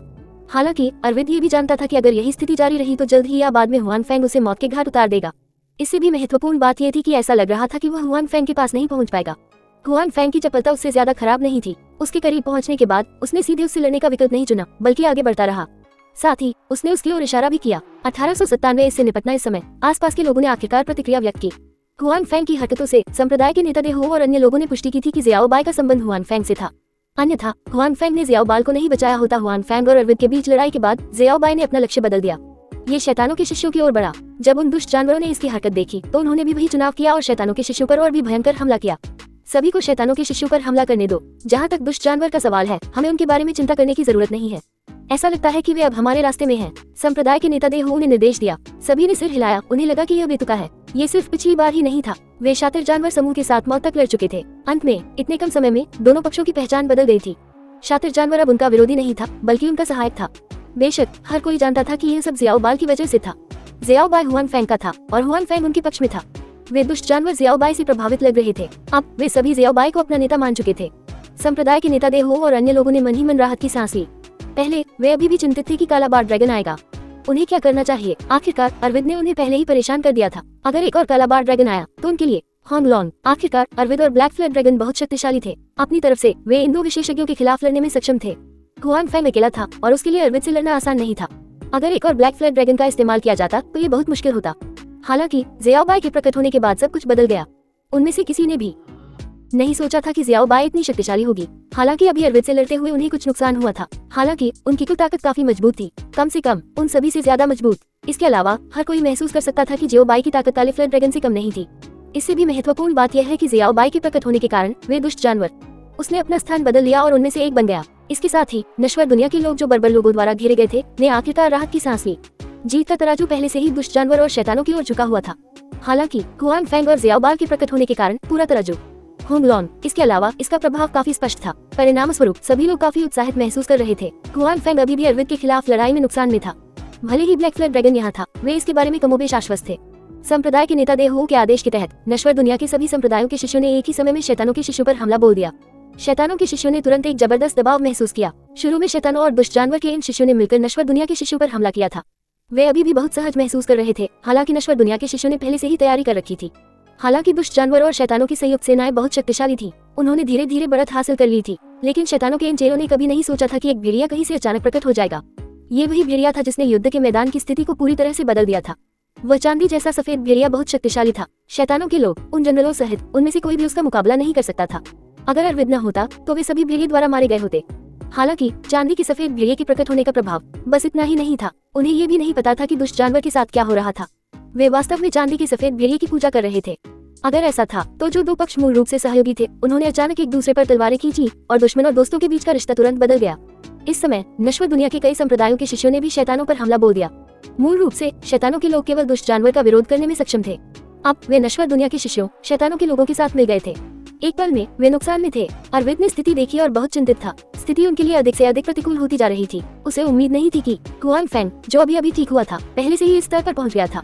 वह वास्तव में उसे रोकने में सक्षम था। अरविंद मदद करना चाहता था। हालांकि उसके लिए सबसे महत्वपूर्ण बात यह थी, उसे पहले हुआन फेंग से छुटकारा पाना था। हालांकि हुआन फेंग की 6 नसों वाली दिव्य तलवार बहुत जादुई थी। वह घबरा गया था। इसके अलावा हुआन फेंग की चाल ढाल भी खराब नहीं थी। उसे मारना आसान नहीं था। चिंतित अरविंद ने हुआन फेंग को नाराजगी भरी निगाहों से देखा। उसके बाद वह रुक गया और दहाड़ने के लिए अपना सिर उठाया। दहाड़ उसकी मूल आवाज नहीं थी, बल्कि काले फ्लड ड्रैगन की आवाज थी। हुआन फैंग को इस बारे में जानने की उत्सुकता थी, क्योंकि वह अर्विद के शरीर से काले फ्लड ड्रैगन की क्यूई को महसूस कर सकता था। हालांकि वह उन दोनों के बीच के रिश्ते को नहीं समझ पाया। हालांकि वह हैरान था, हुआन फैंग की हरकतें धीमी नहीं थी। 6 शिराओं वाली दिव्य तलवार को बार बार दिखाया गया। अदृश्य तलवार क्यूई को अर्विद की ओर फेंका गया। हालांकि इस समय अर्विद के शरीर पर अचानक कुछ शिल्प उभर आए। इन काले शिल्पों में वास्तव में काफी अच्छी रक्षात्मक शक्ति थी। 6 शिराओं वाली दिव्य तलवार के शिल्पों पर प्रहार करने के बाद ये केवल एक छोटा सा छेद ही बना सकती थी। इस स्थिति ने हुआन फैंग को झकझोर कर रख दिया। उसे समझ नहीं आ रहा था कि अर्विद के शरीर पर ऐसा स्केल क्यों दिखाई दिया। हालांकि इस स्केल ने वास्तव में उसके प्रतिद्वंद्वी को बहुत रक्षात्मक शक्ति प्रदान की थी। इन काले शिल्पों के दिखने के बाद अर्विद का शरीर था वह काली क्यों हुई। जब ये काली क्यों हुई पहली बार दिखाई दी, यह अभी भी बहुत फीकी थी, लेकिन बहुत जल्दी काली क्यों ने अर्विद के पूरे शरीर को ढक लिया। इसने उसे पूरी तरह से काले कोहरे में लपेट लिया। ये बहते पानी की तरह अर्विद के चारों ओर बह गया। जहाँ तक काले कोहरे की बात है तो ऐसा लग रहा था जैसे कोई चूषण बल हो। अगर कोई इसे ज्यादा देखता तो उसमें डूब जाता। दहाड़, अर्विद ने अपना सिर उठाया और एक बार फिर दहाड़ा। उसके बाद वह हुआन फैंग की ओर एक ऐसे प्रभावशाली अंदाज में बढ़ा जो पहले से एक स्तर ज्यादा ऊंचा था। ध्यान से मेंग याओ, जो दूर से लड़ाई देख रही थी, जब उसने ये दृश्य देखा तो वह चिल्लाने से खुद को रोक नहीं सकी। इससे पहले जब हुआन फैंग ने देखा कि जियाओ बाई खतरे में है, तो उसने हमला करने की पहल की। मेंग याओ के पास अर्विद का सामना करने पर प्रतिक्रिया करने का समय भी नहीं था। हालांकि अगर वह ऐसा करती भी तो वह ज्यादा मदद नहीं कर पाती। आखिरकार वह हुआन फैंग और अर्विद से ज्यादा ताकतवर थी, यहाँ तक कि जियाओ बाई भी उससे कहीं कमतर थी। अगर वह उसका पीछा करती और हमला करती तो ये हुआन फैंग की मदद नहीं करता, बल्कि उसे नुकसान पहुंचाता। इसलिए मेंग याओ केवल दूर से देख सकती थी, अपने दिल में हुआन फैंग के लिए प्रार्थना कर रही थी। जब उसने देखा कि हुआन फैंग और अर्विद बराबरी पर है और उन्होंने अर्विद को सफलतापूर्वक रोक दिया है, तो मेंग याओ अपने दिल में बहुत खुश थी। हालांकि अर्विद की ताकत बढ़ गई थी, लेकिन हुआन फैंग की कोई ऊपरी सीमा नहीं थी, क्योंकि उसने भी अपनी ताकत बढ़ा ली थी। वह हुआन फैंग के हमले को समझ भी नहीं पाई। हालांकि जब तक वह जानती थी कि हुआन फैंग को कोई नुकसान नहीं हुआ है, मेंग याओ पहले से ही अपने दिल में बहुत खुश थी। हालांकि जब उसने देखा कि अर्विद की गति थोड़ी और बढ़ गई है और वह हुआन फैंग पर फिर से हमला कर रहा है, तो मेंग याओ को उसकी चिंता हुई। हुआन फैंग स्वाभाविक रूप से मेंग याओ की याद दिलाने वाली बात को सुन नहीं पाया। हालांकि मेंग याओ की याद दिलाने के बिना भी वह लापरवाह नहीं होता। मेंग याओ महसूस कर सकता था कि अर्विद कोई ऐसा व्यक्ति नहीं था जिसके साथ खिलवाड़ किया जा सके, इसलिए हुआन फैंग को स्वाभाविक रूप से उसके बारे में गहरी समझ थी। अर्विद को अपनी ओर भागते देख हुआन फैंग ने अपनी आंखें सिकुड़ते हुए 6 शिराओं वाली दिव्य तलवार से गोली चलाना जारी रखा। उसने अर्विद की हरकतों को देखा और जवाबी उपायों के बारे में सोचा। हालांकि 6 शिराओं वाली दिव्य तलवार अभी भी अर्विद को नुकसान पहुंचा सकती थी, लेकिन ये पहले की तुलना में बहुत छोटी थी। आखिरकार यह अभी भी तलवार की हुई की सीमा के भीतर थी। ये केवल इसलिए था क्योंकि कोई प्रक्षेप पथ नहीं था, जिससे दूसरे पक्ष का पता लगाना और भी मुश्किल हो गया था। हालांकि अर्विद की सुरक्षा को बहुत अधिक बढ़ा दिए जाने के बाद उसकी 6 शिराओं वाली दिव्य तलवार का प्रभाव बहुत कम हो गया था। इसलिए अगर हुआन फैंग अर्विद से निपटना चाहता था तो उसे कोई दूसरा रास्ता सोचना होगा। अपने स्टोरेज रिंग में मौजूद चीजों के बारे में सोचने के बाद हुआन फैंग ने टेलीपोर्टेशन के लिए वाउचर में से एक को चुना। ये लिंगलोंग ट्रेजर पैगोडा था। इस पैगोडा के परिचय के अनुसार ये किसी भी चीज को सूंघ सकता था। हालांकि उसे नहीं पता था कि यह अर्विद से निपट सकता है या नहीं। चाहे जो भी हो, हुआन फैंग ने इसे आजमाने का फैसला किया। जब अर्विद ने हुआन फैंग को बोतल निकालते देखा तो उसे लगा कि इस बोतल से छेड़छाड़ करना आसान नहीं है। उसके हाव भाव थोड़े बदल गए, लेकिन उसकी गति बढ़ गई। अर्विद के हमले से बचते हुए हुआन फैंग ने सोचा कि लिंगलोंग ट्रेजर पैगोडा का इस्तेमाल कैसे किया जाए। जल्द ही उसे समझ आ गया, इसलिए उसने अर्विद पर इसका इस्तेमाल किया। हालांकि हुआन फैंग को जो बात अजीब लगी वह ये थी कि उसे जल्द ही पता चल गया। ये चीज इस समय और स्थान में एक उच्च स्तरीय वस्तु लग रही थी। हालांकि ऐसा लग रहा था कि अर्विद से निपटने के लिए यह पर्याप्त नहीं था। अर्विद पर इसका कोई असर नहीं हुआ। दरअसल हुआन फैंग ने पहले ही इस स्थिति का अनुमान लगा लिया था। हालांकि लिंगलोंग ट्रेजर पैगोडा का परिचय बहुत रहस्यमय था, लेकिन आखिरकार यह नश्वर दुनिया की कोई चीज थी, चाहे वह कितनी भी शक्तिशाली क्यों न हो। भले ही यह आकाश में देवताओं के खजाने हो, वे वास्तव में सब कुछ परिष्कृत करने में सक्षम नहीं होंगे। बूढ़े भगवान ताइशान की कीमिया भट्टी पहले से ही बहुत शक्तिशाली थी, क्या ये सन वुकोन को परिष्कृत करने में भी असमर्थ नहीं थी। इस प्रकार ये कहना केवल अतिशयोक्ति होगी कि वह हर चीज को परिष्कृत कर सकता था। यदि बूढ़े भगवान ताइशान की कीमिया भट्टी भी ऐसा नहीं कर सकती, तो फिर नश्वर दुनिया में एक छोटा सा टॉवर क्या कर सकता है। हालांकि हुआन फैंग ने अनुमान लगाया कि हालांकि यह चीज अर्विद को परिष्कृत नहीं कर सकती। ऐसा इसलिए था क्योंकि अर्विद बहुत शक्तिशाली था, शायद उससे भी ज्यादा शक्तिशाली। अगर ये दूसरे लोगों या वस्तुओं को परिष्कृत कर रहा था तो ये भी संभव होना चाहिए। आखिरकार चाहे जो भी हो, ये चीज एक खजाना थी। ये पूरी तरह से बेकार नहीं हो सकती थी। 1898 छोटा खिलौना एक, क्या तुम मजाक कर रहे हो? अर्विद ने देखा कि हुआन फैंग बहुत देर तक किसी छोटी सी शिवालय जैसी चीज से खेलता रहा। शुरू में तो वह बहुत सतर्क था। आखिरकार हालांकि उसे खुद पर बहुत भरोसा था, लेकिन हुआन फैंग की ताकत को कम करके नहीं आंका जा सकता था। हालांकि अर्विद लंबे समय तक सतर्क रहा। अंत में कुछ नहीं हुआ। वह छोटा सा शिवालय बेकार था। ये बिल्कुल भी जादुई खजाना नहीं लग रहा था, ये सिर्फ एक आभूषण था। अर्विद को लगा कि उसके साथ धोखा हुआ है, इसलिए वो तुरंत क्रोधित हो गया। उसके पैरों की गति और भी तेज हो गई, जिससे हुआन फैंग को लगातार चकमा देना पड़ा। कभी कभी उसके पास खुद को बचाने के अलावा कोई विकल्प नहीं होता था। हुआन फैंग को इतनी बुरी तरह से पीटा जाता देख कि वह जवाबी कार्रवाई भी नहीं कर सकता था। संप्रदाय के नेता देहो और नीचे मौजूद अन्य लोग कुछ चिंतित महसूस करने लगे। हालांकि वे धीरे धीरे जियाओबाल के कारण ऊपरी हाथ प्राप्त कर रहे थे। हालांकि अगर हुआन फैंग हार गया तो उनके लिए एक बार अर्विद जीत गया। होंगलान। उस समय अरविंद शैतानों के शिष्यों का नेतृत्व करते हुए एक महान जीत की गति के साथ जवाबी हमला शुरू करेगा। नश्वर दुनिया शायद इस हमले का सामना करने में सक्षम न हो, इसलिए एक सुपर विशेषज्ञ आमतौर पर युद्ध के मैदान की स्थिति को बदलने में सक्षम था। जाहिर है अरविंद और हुआन फैंग एक ही श्रेणी के थे। इस वजह से संप्रदाय के नेता देहो और अन्य लोग चिंतित थे और मदद करना चाहते थे। हालांकि इस समय उनके अपने विरोधी भी थे। इसके अलावा शैतानों के शिष्यों ने भी स्थिति को देखा था। उन्हें युद्ध का रुख मोड़ने की उम्मीद दिखी, इसलिए उन्होंने अपने विरोधियों को रोकने की पूरी कोशिश की। मोन खून से लथपथ था। उनमें से कुछ उसके अपने थे, कुछ नश्वर दुनिया के शिष्य थे और निश्चित रूप से कुछ दुष्ट जानवर के शिष्य थे। उसके बाल अस्त व्यस्त थे और वह पहले जैसा शांत नहीं लग रहा था। इस समय के दौरान डेविल्स में हर कोई बहुत ज्यादा दबाव में था। इससे पहले उन्होंने नश्वर दुनिया में कई संप्रदायों के लोगों पर हमला करने के लिए शातिर जानवर के साथ मिलकर काम किया था। इसके अलावा अरविंद की मदद से हुआन फैंग और ज़ियाओ बाई अभी तक प्रकट नहीं हुए थे, इसलिए डेविल्स के लोगों को बहुत ज्यादा दबाव महसूस नहीं हुआ। हालांकि ज़ियाओ बाई के प्रकट होने के बाद सब कुछ बदल गया। ज़ियाओ बाई की ताकत भयानक थी। मोन ने पहले भी ज़ियाओ बाई से लड़ाई की थी। वह वास्तव में ज़ियाओ बाई के मुकाबले में बिल्कुल भी नहीं था। इससे वह बहुत हैरान हो गया। शुरू में उसने सोचा था कि ज़ियाओ बाई सिर्फ एक साधारण खतरनाक जानवर है। उसने कभी नहीं सोचा था कि ज़ियाओ बाई इतना भयंकर और शक्तिशाली होगा। इसका बचाव भी कमजोर नहीं था। ये किसी भी खतरनाक जानवर के हमले को चकनाचूर करने के लिए पर्याप्त मजबूत था। हालांकि इसका ज़ियाओ बाई पर ज्यादा असर नहीं हुआ। उसी समय ज़ियाओ बाई की प्रतिक्रिया की गति बहुत तेज थी। इससे पहले कि वो प्रतिक्रिया कर पाता, उसे ज़ियाओ बाई ने मारा। इसके अलावा ज़ियाओ बाई की हमला करने की शक्ति बहुत मजबूत थी। अभी मोन के शरीर पर चोटें, ज्यादातर चोटें ज़ियाओ बाई की वजह से लगी थी। ज़ियाओ बाई की भयावहता यही तक सीमित नहीं थी। ये वास्तव में उन दुष्ट जानवरों को भी उसके अधीन कर सकता था जो पहले से ही अरविंद के सामने झुके हुए थे। युद्ध के मैदान में उन्होंने अपने शिविर बदल लिए थे और नश्वर दुनिया में शामिल हो गए थे। इससे डेविल्स की टीम पर दबाव काफी बढ़ गया। बाद में हुआन फैंग की उपस्थिति ने दबाव को कई गुना बढ़ा दिया, क्योंकि हुआन फैंग की उपस्थिति ने डेविल्स की सबसे मजबूत लड़ाकू शक्ति को रोक दिया था। शुरू में अरविंद द्वारा ब्लैक फ्लैग ड्रैगन के कल्टीवेशन लेवल को अवशोषित करने के बाद डेविल्स के लोगों ने सोचा कि अब वह अजेय है। भले ही ब्लैक फ्लैग ड्रैगन फिर से जीवित हो गया हो, फिर भी वह अरविंद का मुकाबला नहीं कर सकता था। हुआन फैंग की ताकत काले फ्लैग ड्रैगन के बराबर ही थी, इसलिए वह निश्चित रूप से अरविंद का मुकाबला नहीं कर सकता था। हालांकि वास्तविकता ये साबित करती है कि अरविंद के चुपके हमले के कारण हुआन फैंग गंभीर रूप से घायल हो गया था। न केवल हुआन फैंग अपनी चोटों से उबर गया था, बल्कि उसकी ताकत भी और भी मजबूत हो गई थी। बेशक ये भी संभव है कि यह हुआन फैंग और काले फ्लैग ड्रैगन के बीच लड़ाई के दौरान हुआ हो। उसने अपनी पूरी ताकत का इस्तेमाल नहीं किया। चाहे परिस्थिति कुछ भी रही हो, हुआन फैंग ने अपनी उम्र में जो ताकत दिखाई वह बेहद भयानक थी। वास्तव में ये पिछली ज़ियाओ बाई से भी अधिक भयानक थी। इसलिए इस समय मोन और अरविंद दोनों के मन में एक ही विचार था। वह था हुआन फैंग को मरना ही होगा, चाहे उसे कितनी भी कीमत चुकानी पड़े। हुआन फैंग को मरना ही था।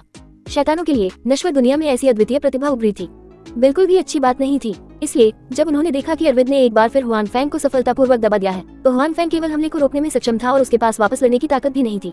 मोन समझ गया कि चाहे कुछ भी हो, वह नश्वर दुनिया के लोगों को जाने नहीं दे सकता। अगर वह हुआन फैंग की मदद करने गया तो उनके सारे प्रयास व्यर्थ हो जाएंगे, भले ही वे अंत में कई संप्रदायों और शातिर जानवर को हरा सके। हालांकि जब तक हुआन फैंग यहाँ था, वे सहज महसूस नहीं कर पाएंगे। हुआन फैंग के साधना स्तर और प्रतिभा के साथ जब तक उसे कुछ और समय दिया जाता है, भविष्य में शैतानों में से कोई भी उसका मुकाबला नहीं कर पाएगा, यहाँ तक कि अरविंद भी नहीं। इस वजह से मोन और अरविंद हुआन फैंग को मारना चाहते थे। जब उसने देखा कि संप्रदाय के नेता देहो और अन्य लोग हुआन फैंग की मदद करना चाहते हैं, तो वह स्वाभाविक रूप से सहमत नहीं होगा। भले ही वह घायल हो, फिर भी वह उन्हें रोकने की पूरी कोशिश करेगा। वह अरविंद के लिए और समय खरीदना चाहता था ताकि वह हुआन फैंग को मार सके। मोन और अन्य लोगों की मदद से संप्रदाय के नेता देहो और अन्य लोग हुआन फैंग की मदद करना चाहते थे। ये बहुत मुश्किल होगा, खासकर डेविल्स के लोगों के लिए। अब वे सभी हुआन फैंग और अरविंद के बीच लड़ाई के परिणाम को समझ गए थे। बहुत संभावना थी कि लड़ाई का नतीजा बदल जाएगा। वे सभी मॉर्टल वर्ल्ड के लोगों को रोकने की पूरी कोशिश कर रहे थे। इस तरह हालांकि डेविल्स में हताहतों की संख्या बहुत बढ़ गई थी, फिर भी वे संप्रदाय के नेता देहो और अन्य लोगों को रोकने में सफल रहे थे। संप्रदाय के नेता देहो और अन्य लोग चिंतित थे, लेकिन वे कुछ नहीं कर सकते थे। वे केवल दूर से हुआन फैंग को देख सकते थे, प्रार्थना कर रहे थे कि हुआन फैंग के पास स्थिति से निपटने का कोई अच्छा तरीका होगा। हुआन फैंग ने वाकई एक अच्छा तरीका खोज लिया था, लेकिन उसने तुरंत इसका इस्तेमाल नहीं किया। इसके बजाय उसने अरविंद से सीधे लड़ने का फैसला किया। इन कुछ मौकों पर दोनों पक्षों के पास कोई शानदार चाल नहीं थी। ये ताकत और ताकत की प्रतियोगिता थी। इससे साबित हुआ कि हुआन फैंग की वर्तमान ताकत वास्तव में अरविंद की तुलना में थोड़ी कमजोर थी। उसकी मूल ताकत अरविंद जितनी अच्छी नहीं थी। इसके अलावा उसकी चोटें अभी तक पूरी तरह से ठीक नहीं हुई थी। स्वाभाविक रूप से वह अपने प्रतिद्वंद्वी का मुकाबला नहीं कर सकता था। नीचे के लोगों ने देखा कि हुआन फैंग पूरी तरह से नुकसानदेह स्थिति में आ गया था। अब ये और भी खतरनाक हो गया था। वे सहायता प्रदान करना चाहते थे और शैतानों का प्रतिरोध पहले से भी अधिक मजबूत था। एक पल में हुआन फैंग और अरविंद के बीच लड़ाई के कारण पूरा युद्ध क्षेत्र बहुत अधिक तीव्र हो गया था। हुआन फैंग को इस बात की परवाह नहीं थी कि दूसरे लोग कैसे शोर मचा रहे थे। उसने अपने शरीर को हवा में स्थिर किया और अरविंद की ओर देखा। मैंने कभी नहीं सोचा था कि तुम्हारी ताकत वास्तव में इतनी बढ़ जाएगी। अरविंद ने अपनी अभिव्यक्ति बदले बिना हुआन फैंग को देखा। केवल वह जानता था कि हुआन फैंग के साथ प्रतियोगिता के कुछ दौर के बाद, हालांकि वह हुआन फैंग की रिकवरी क्षमता से चकित था, लेकिन उसे राहत भी महसूस हुई। वह अभी भी हुआन फैंग से अधिक शक्तिशाली था। 82 ये समझने के बाद अरविंद थोड़ा शांत हुआ। जब तक वह हुआन फैंग को मार सकता था, नश्वर दुनिया में कोई भी उसका मुकाबला नहीं कर सकता था। उसने हुआन फैंग की भयानक क्षमता को भी समझ लिया था। वह उसे बिल्कुल भी जीवित नहीं रहने दे सकता था। मैंने कभी नहीं सोचा था कि नश्वर संसार में तुम्हारे जैसा कोई प्रतिभाशाली व्यक्ति होगा। अरविंद ने धीमे स्वर में कहा, तुम किस संप्रदाय से हो? गुरु ने क्या कहा? मैंने तुम्हारे बारे में पहले कभी क्यों नहीं सुना? 10 साल पहले का युद्ध, मैंने भी कोई अद्वितीय प्रतिभाशाली व्यक्ति नहीं देखा। अगर तुम मेरे संप्रदाय और गुरु के बारे में बात नहीं करना चाहते तो कोई बात नहीं, क्योंकि तुमने किया तुम भी नहीं जानते। हुआन फैंग ने कहा, मैं कोई नहीं हूँ। ये सामान्य बात है कि तुमने मेरे बारे में नहीं सुना है। जहाँ तक तुम्हारा सवाल है, शैतान सम्राट अरविंद, मैंने हाल ही में तुम्हारे बारे में बहुत कुछ सुना है। अरविंद के चेहरे पर कुछ गर्व झलक रहा था। आखिरकार वह वास्तव में शैतानों का एक प्रतिभाशाली व्यक्ति था। न केवल शैतानों में बल्कि नश्वर दुनिया में भी उसकी बहुत उच्च प्रतिष्ठा थी। यह आश्चर्य की बात नहीं थी कि हुआन फैंग ने उसके बारे में सुना था। इस समय हुआन फैंग ने चुपके से अपने स्टोरेज रिंग से एक सफेद बोतल निकाली थी। उसने अरविंद से बात करना जारी रखा। अरे अरविंद। अरविंद जो कुछ सोच रहा था सहज भाव से जवाब दिया। उसने हुआन फैंग की ओर देखा और उसे समझ नहीं आया कि वह क्या कहना चाहता है। हालांकि उसने पहले ही अपना मन बना लिया था। हुआन फैंग चाहे कुछ भी कहे, वह आज हुआन फैंग को जाने नहीं देगा। बकवास बंद करो, आज तुम मरने वाले हो। अरविंद की आंखों में एक बार फिर से भयंकर भाव दिखाई दिए। उसे आज हुआन फैंग को मारना था, कोई भी उसे रोक नहीं सकता था। क्या ऐसा है? हुआन फैंग के चेहरे पर एक अजीब सी मुस्कान दिखाई दी। अरविंद ने उस मुस्कान को देखा। उसे सहज ही लगा कि कुछ गड़बड़ है, लेकिन वह समझ नहीं पाया आखिर क्या गड़बड़ हो गई थी। उसने हुआन फैंग के खिलाफ लड़ाई में बढ़त हासिल कर ली थी। संप्रदाय के नेता दे हो और अन्य लोगों के पास हुआन फैंग को बचाने का कोई रास्ता नहीं था। अरविंद ये समझ नहीं पाया हुआन फैंग के पास जिंदा रहने का क्या कारण था। वह हमें जानबूझकर भ्रमित कर रहा होगा, अरविंद ने सोचा। फिर उसने हुआन फैंग के हाथ में सफेद बोतल देखी। उसे याद आया कि हुआन फैंग ने पहले ही एक छोटा सा टावर निकाल लिया था और उससे निपटने के लिए उसका इस्तेमाल करना चाहता था। परिणाम ने साबित कर दिया कि यह चीज एक बेकार चीज थी। ये पूरी तरह से बेकार थी। अरविंद को उम्मीद नहीं थी कि हुआन फैंग हार नहीं मानेगा और एक और छोटी बोतल निकाल लेगा। क्या यह उसका जादुई खजाना हो सकता है? क्या ये पहले वाले छोटे टॉवर जैसा ही हो सकता है? मुझे मत बताओ कि तुम अपने हाथ में जो छोटी सी चीज है उसका इस्तेमाल मुझे मारने के लिए करना चाहते हो। अरविंद ने मजाक उड़ाया। ठीक है न? हुआन फैंग ने बोतल को अपने हाथ में रगड़ा। बोतल में एक हल्की सफेद गैस दिखाई दी और तेजी से अरविंद की ओर उड़ी। एक शक्तिशाली व्यक्ति के रूप में अरविंद की सहज प्रवृत्ति ने उसे यह समझा दिया कि सफेद गैस कुछ असाधारण चीज है, इसलिए वह सहज रूप से गैस से दूर रहना चाहता था। हालांकि गैस बहुत तेज थी। इससे पहले कि अरविंद कुछ कर पाता, उसने उसे घेर लिया। इस समय अरविंद को भी एक भयानक चूषण बल महसूस हुआ। 1899 पहचान समायोजन अरविंद को उस समय बहुत कुछ समझ में आ गया था जब उसने आकर्षण महसूस किया था। हालांकि उसे नहीं पता था कि यह चूषण बल क्या है, लेकिन कम से कम ये साबित हुआ कि इस बार हुआन फैंग ने जो निकाला वह निश्चित रूप से नकली आभूषण नहीं था। यह एक असली जादुई खजाना था। इस समय हुआन फैंग ने जो जादुई खजाना निकाला वह इतना सरल नहीं होगा। इसलिए जैसे ही उसने चूषण बल महसूस किया, अरविंद दूर भाग जाना चाहता था। उसे पहले इस गैस से बचना था। हालांकि चूषण बल उसकी कल्पना से परे था। चाहे वह कुछ भी करे, उसके पास गैस से बचने का कोई रास्ता नहीं था और गैस का चूषण बल वास्तव में उसे चूस रहा था। अरविंद जो गैस से गिरा हुआ था, हुआन फैंग की ओर बढ़ गया। वह संघर्ष करना चाहता था, लेकिन वह नहीं कर सका। यह क्या बकवास है? मुझे जाने दो, नहीं तो मैं तुम्हें जरूर मार डालूंगा। अरविंद डर के मारे चिल्लाया। उसने कभी नहीं सोचा था कि अपनी मौजूदा ताकत के साथ यह उसे इतना डरा देगा। अगर मैं तुम्हें जाने दूं, तो तुम मुझे नहीं मारोगे। हुआन फैंग ने अरविंद की ओर देखा जो उसके करीब आता जा रहा था। वह मन मन मुस्कुराया और बोला, अगर तुम मुझे मारना चाहते हो तो तुम्हें पहले अपनी आजादी हासिल करनी चाहिए। हुआन फैंग ने अपने हाथ में सफेद बोतल को देखा और उसके चेहरे पर एक संतुष्ट मुस्कान दिखाई दी। हुआन फैंग के हाथ में जो बोतल थी वह पश्चिम की यात्रा का खजाना थी। मटन फैट से 3 बोतल। पश्चिम की यात्रा में भी यह एक अविश्वसनीय खजाना था। कुल मिलाकर केवल कुछ ही थे और उनमें से एक देवी गुवानेन के हाथों में था, दूसरा ओल्ड लॉर्ड ताइशान के हाथों में था। बाद में ओल्ड लॉर्ड ताइशान के हाथों में मटन फैट से 3 बोतल को 2 बच्चों ने नश्वर दुनिया से चुरा लिया था। उसने एक बार सन वुकोंग को पकड़ लिया था। अगर यह इस तथ्य के लिए नहीं होता कि सन वुकोंग का शरीर बहुत खास था, उसे डर था कि उसे पहले ही परिष्कृत किया जा चुका है। यह मटन फैट से 3 बोतल सन वुकोंग को भी पकड़ सकती थी। उसके सामने इस अरविंद को तो छोड़ ही दीजिए। अरविंद कितना भी शक्तिशाली क्यों न हो, वह नश्वर दुनिया में सिर्फ दिखावा कर रहा था। उसे अभी देवता बनने की अवस्था तक पहुंचना बाकी था। सन वुकोंग की तुलना में वह निश्चित रूप से बहुत कमतर था और यह बोतल सन वुकोंग को पकड़ सकती थी और अरविंद को पकड़ना चाहती थी। ये और भी कम मुश्किल था। इसलिए हुआन फैंग को अपने हाथ में मटन फैट से 3 बोतल पर पूरा भरोसा था। उसने अरविंद से इसलिए लड़ाई की ताकि वह अपनी हिफाजत कम कर सके। आखिरकार हालांकि यह मटन फैट से 3 बोतल शक्तिशाली थी, लेकिन उसे जवाब देने के लिए दूसरे पक्ष की जरूरत थी। प्रतिभा, अवशोषित। निश्चित रूप से ये जानने के बाद कि हुआन फैंग उसके जितना अच्छा नहीं था, अरविंद ने थोड़ा आराम किया और सहज रूप से उत्तर दिया। ये वह ध्वनि थी जिसने उसे पूरी तरह से समाप्त कर दिया। जब अरविंद ने हुआन फैंग के आत्मविश्वास को सुना तो वह और भी डर गया।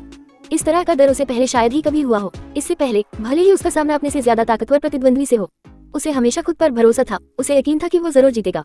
इसके अलावा भले ही वह अपने प्रतिद्वंद्वी को हरा न पाए, लेकिन वह वहाँ से चले जाना चाहता था।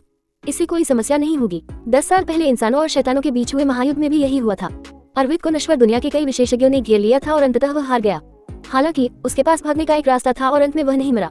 हालांकि इस बार यह स्पष्ट रूप से अलग था। इस अजीब सक्शन बल के सामने अरविंद को डर का एहसास हुआ, क्योंकि चाहे वह कितना भी संघर्ष करे, वह बच नहीं पाएगा।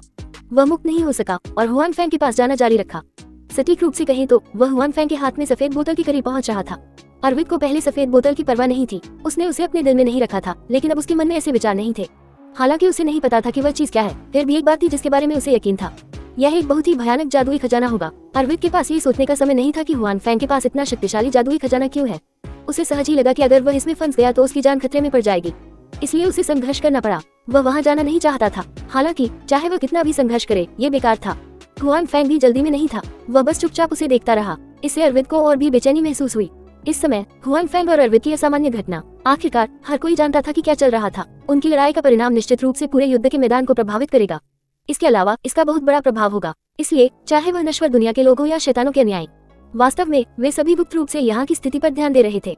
शायद केवल उन दुष्ट जानवरों को वहाँ की स्थिति की बिल्कुल भी परवाह नहीं थी। चाहे वह हुआन फैंग हो या अरविंद, वे उनके लोग नहीं थे। अभी उन्हें केवल ज़ियाओ बाई की परवाह थी। वे उस व्यक्ति से लड़ेंगे जिस पर ज़ियाओ बाई हमला करेगा। ज़ियाओ बाई की स्थिति उनकी स्थिति थी, बाकी के लिए यह ऐसी चीज नहीं थी जिसकी उन्हें परवाह थी। जहाँ तक शैतानों और नश्वर दुनिया के लोगों का सवाल है, वे स्पष्ट रूप से दुष्ट जानवर को इतना केंद्रित होने की अनुमति नहीं दे सकते थे, इसलिए वे हुआन फैंग और अरविंद की स्थिति पर ध्यान दे रहे थे। इस वजह से वे पहले संभव क्षण में ये पता लगाने में सक्षम थे कि वहाँ क्या हो रहा था। शुरू में हुआन फैंग अरविंद के भयंकर हमले से घायल हो गया और वापस लड़ने में असमर्थ था। इससे नश्वर दुनिया के लोग चौंक गए और उनमें दहशत फैल गई। वे मदद करना चाहते रहे, लेकिन शैतानों के शिष्यों ने राहत महसूस की। हालांकि ये केवल कुछ ही समय बीता था और हुआन फैंग और अरविंद की स्थिति बदल गई थी। स्थिति बदल गई थी। हुआन फैंग, जिसे तब तक पीटा गया था जब तक कि उसके पास वापस लड़ने की ताकत नहीं थी, उसने एक बोतल निकाली जिसे वह नहीं जानता था कि वह क्या थी, जो इस बोतल की शक्ल थी। इसने स्थिति को पूरी तरह से बदल दिया था, जिससे अरविंद का पलड़ा भारी हो गया था। होंगलोंग संप्रदाय के नेता देहो और अन्य सभी लोग बोतल की ओर आकर्षित हुए।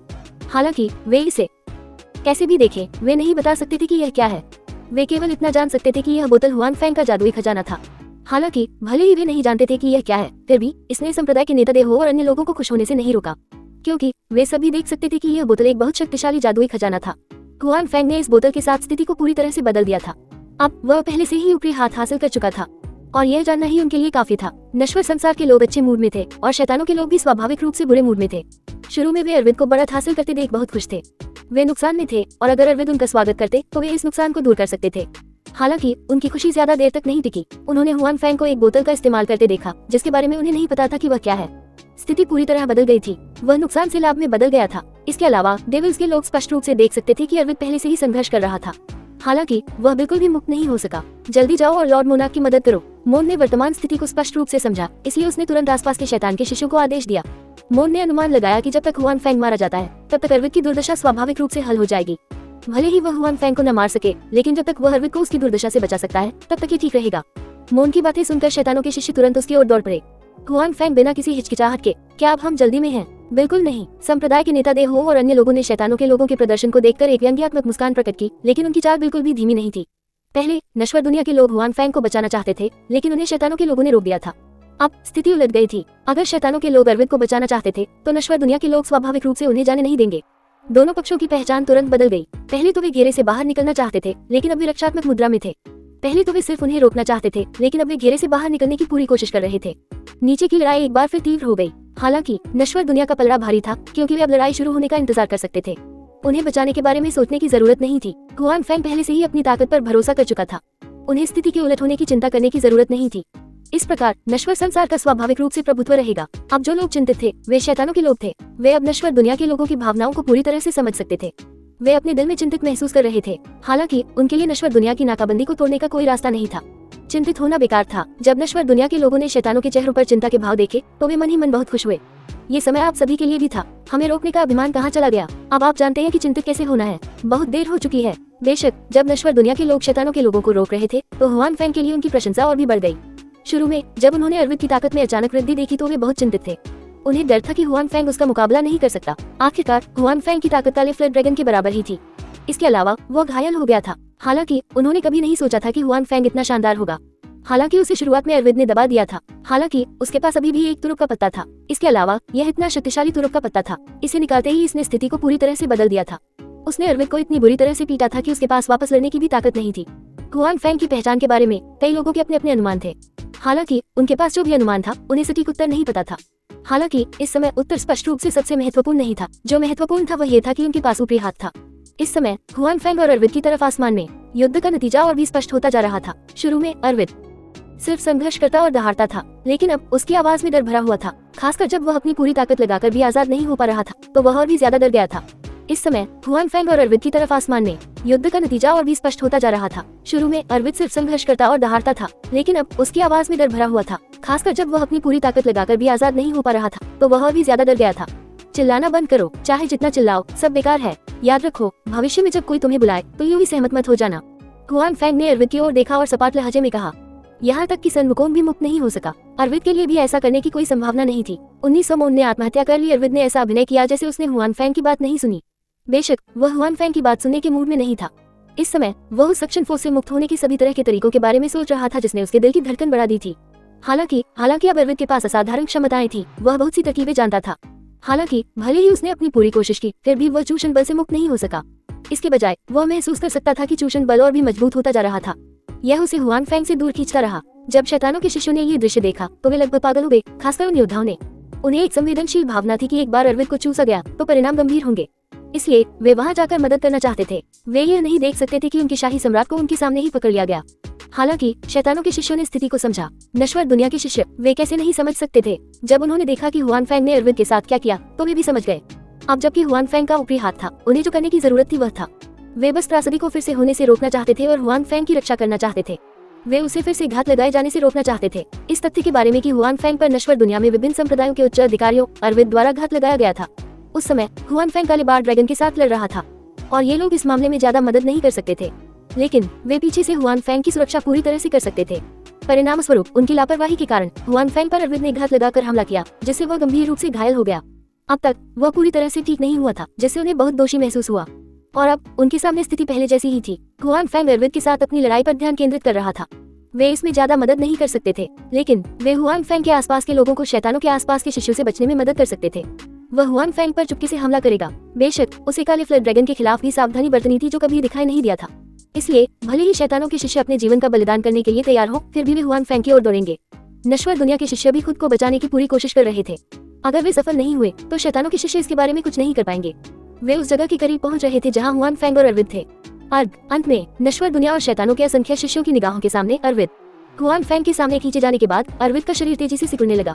उसके बाद वह प्रकाश की किरण में बदल गया और हुआन फैंग के हाथ में चीनी मिट्टी की बोतल में प्रवेश कर गया। हुआन फैंग ने जल्दी से मटन फैट जैतलीन बोतल को ढक दिया। वह उसके करीब था, इसलिए वह बोतल के अंदर अरविंद की चीख को साफ साफ सुन सकता था। आपको ये जान लेना चाहिए कि बोतल में फंसने के बाद यह अरविंद को फंसाने जितना आसान नहीं था, बल्कि यह अंदर फंसे अरविंद को परिष्कृत करेगा। अंत में वह तरल के एक तालाब में बदल जाएगा। ऐसी मुठभेड़ होंगलोंग। आखिरकार ये बोतल सीधे आपको नहीं मारेगी, बल्कि आपके पैरों से शुरू होगी। धीरे धीरे इसे परिष्कृत करते हुए आप केवल अपने पैरों को धीरे धीरे गायब होते हुए देख सकते हैं। वह भयंकर दर्द किसी भी व्यक्ति की नसों को नष्ट करने के लिए पर्याप्त था। हुआन फैंग को अरविंद की दयनीय चीख से यह समझ में आ गया था उसकी वर्तमान स्थिति कितनी भयानक थी। उस समय पश्चिम की यात्रा में सन वुकोंग के शरीर को लॉर्ड ताइशान की कीमिया भट्टी द्वारा परिष्कृत किया गया था। यही कारण था कि वह इस मटन फैट जैतलीन बोतल से नहीं डरता था। हालांकि भले ही अरविंद बहुत मजबूत था, हालांकि वह आखिरकार मांस और हड्डियों वाला एक नश्वर था। किसी भी तरह से उसकी तुलना सन वुकोंग से नहीं की जा सकती थी। इसलिए अरविंद इस मटन फैट जैतलीन बोतल के परिष्कार का सामना नहीं कर सका। हुआन फैंग ने मटन फैट जैतलीन बोतल को अपने हाथ में हिलाया और रख लिया। केवल इस समय उसके पास दूसरी तरफ देखने का समय था। हालांकि हुआन फैंग को आश्चर्य इस बात पर हुआ कि चाहे वे नश्वर दुनिया के शिष्य हो या शैतान, सभी के चेहरे पर हैरानी के भाव थे और वे उसकी ओर देख रहे थे। इससे पहले जब अरविंद को हुआन फैंग की ओर खींचा जा रहा था तो सभी ने इसका अंदाजा लगा लिया था। इसका कुछ संबंध हुआन फैंग के हाथ में मौजूद बोतल से था, लेकिन किसी ने नहीं सोचा होगा कि अरविंद बोतल में खींचा जाएगा। उन्हें बस यही लगा कि बोतल की वजह से अरविंद बंधा हुआ है। उसके पास हुआन फैंग की ओर उड़ने के अलावा कोई विकल्प नहीं था। जब वह हुआन फैंग के करीब पहुंचा, हुआन फैंग निश्चित रूप से अरविंद पर हमला करेगा। हालांकि सच्चाई सभी की उम्मीद से परे थी। हुआन फैंग ने फिर से हमला नहीं किया। अरविंद बोतल में समा गया। किसी को ये पता होना चाहिए कि स्पेस टाइम में कुछ जादुई खजाने थे जो चीजों को स्टोर कर सकते थे। हालांकि वे जादुई खजाने सहायक थे और आक्रामक नहीं थे। वे केवल कुछ बेजान वस्तुओं को स्टोर कर सकते थे। हालांकि हुआन फैंग के हाथ में बोतल स्पष्ट रूप से अलग थी। वह वास्तव में लोगों को अंदर खींच सकता था। हालांकि कोई भी इसके बारे में नहीं जानता था। ये बोतल उस व्यक्ति को परिष्कृत भी कर सकती थी जो इसमें चूसा जाता था। हालांकि वह केवल इतना जानता था कि यह बोतल व्यक्ति को अंदर खींच लेगी। ये लोगों को चौंका देने के लिए पर्याप्त था। एक बार बोतल में चूसा जाने के बाद क्या जीवन और मृत्यु अभी भी हुआन फैंग के हाथों में नहीं थी? ऐसा जादुई खजाना पहले कभी किसी ने नहीं देखा था। चाहे वो नश्वर दुनिया के शिष्य हो या शैतानों के शिष्य, चाहे वे कितने भी ज्ञानी क्यों न हो, उन्होंने ऐसा जादुई खजाना पहले कभी नहीं देखा था। क्या ये बहुत शक्तिशाली नहीं था? अगर यह जादुई खजाना किसी को भी अपने अंदर खींच सकता है तो हुआन फैंग का मुकाबला कौन कर सकता है? सिर्फ एक नहीं, कितने लोग मरेंगे? बेशक यह ऐसी बात थी जो कोई नहीं जानता था। इस मटन फैट जैतलीन बोतल को दुश्मन का नाम जानना जरूरी था। इसके अलावा ऐसा प्रभाव डालने के लिए दुश्मन द्वारा इसका उत्तर दिया जाना जरूरी था।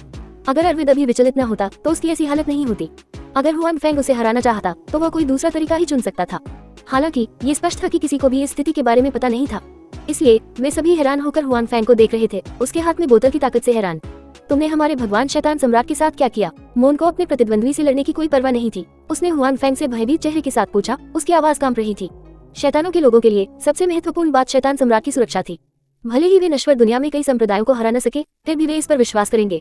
जब तक अरविंद यहाँ है, वे जल्द या बाद में नश्वर दुनिया के सभी संप्रदायों पर विजय प्राप्त करने में सक्षम होंगे। इसलिए वे अरविंद को मरते हुए देखने के बजाय यहाँ आना पसंद करेंगे। शुरू में वे इस बारे में बहुत आश्वस्त थे। आखिरकार 10 साल पहले की लड़ाई में अरविंद को नश्वर दुनिया के इतने सारे विशेषज्ञों ने घेर लिया था। अंत में वह मर नहीं गया, उसे केवल सील कर दिया गया। और इस बार उन्हें ये भी विश्वास था कि भले ही वे नश्वर दुनिया के लोगों को हरा न सके, हालांकि अरविंद के लिए अपनी जान बचाना कोई समस्या नहीं होगी। आखिरकार वर्तमान अरविंद 10 साल पहले के अरविंद से एक स्तर अधिक ऊंचा है। हालांकि हुआन फेंग की उपस्थिति के कारण ऐसा लग रहा था कि कुछ अप्रत्याशित हुआ था। अभी जो दृश्य उन्होंने देखा था उसने डेविल्स के लोगों को चौंका दिया और भयभीत कर दिया था। शैतान सम्राट, क्या तुम अरविंद के बारे में बात कर रहे हो? हुआन फेंग ने मटन फेट जेड की इन बोटी को फिर से निकाला और मोन की तरफ हिलाया। क्या तुमने अभी नहीं देखा? उसे अंदर खींच लिया गया है। क्या तुम अंदर जाकर उसके साथ जाना चाहते हो? मैं तुम्हें मार डालूंगा, मोन ने गुस्से से कहा। उसके बाद मोन हुआन फेंग की ओर दौड़ा। एक निश्चित संप्रदाय का बुजुर्ग जो अभी अभी मोन से लड़ा था, क्योंकि वह भी इस मामले पर ध्यान दे रहा था, उसने मोन की उपेक्षा की थी। एक पल में मोन को बाहर निकलने के लिए मजबूर होना पड़ा, लेकिन वह उसे रोकने में असमर्थ था। हुआन फेंग ने मोन को देखा जो उसकी ओर तेजी से बढ़ रहा था। उसके मुंह का कोना थोड़ा सिकुड़ गया। अगर मोन उस समय तेजी से आगे बढ़ता जब वह अरविंद से लड़ रहा होता तो उसे कुछ परेशानी होती, लेकिन अब वह पहले ही अरविंद से छुटकारा पा चुका था। इसके अलावा उसके शरीर पर लगी चोटें भी ज्यादा गंभीर नहीं हुई थी।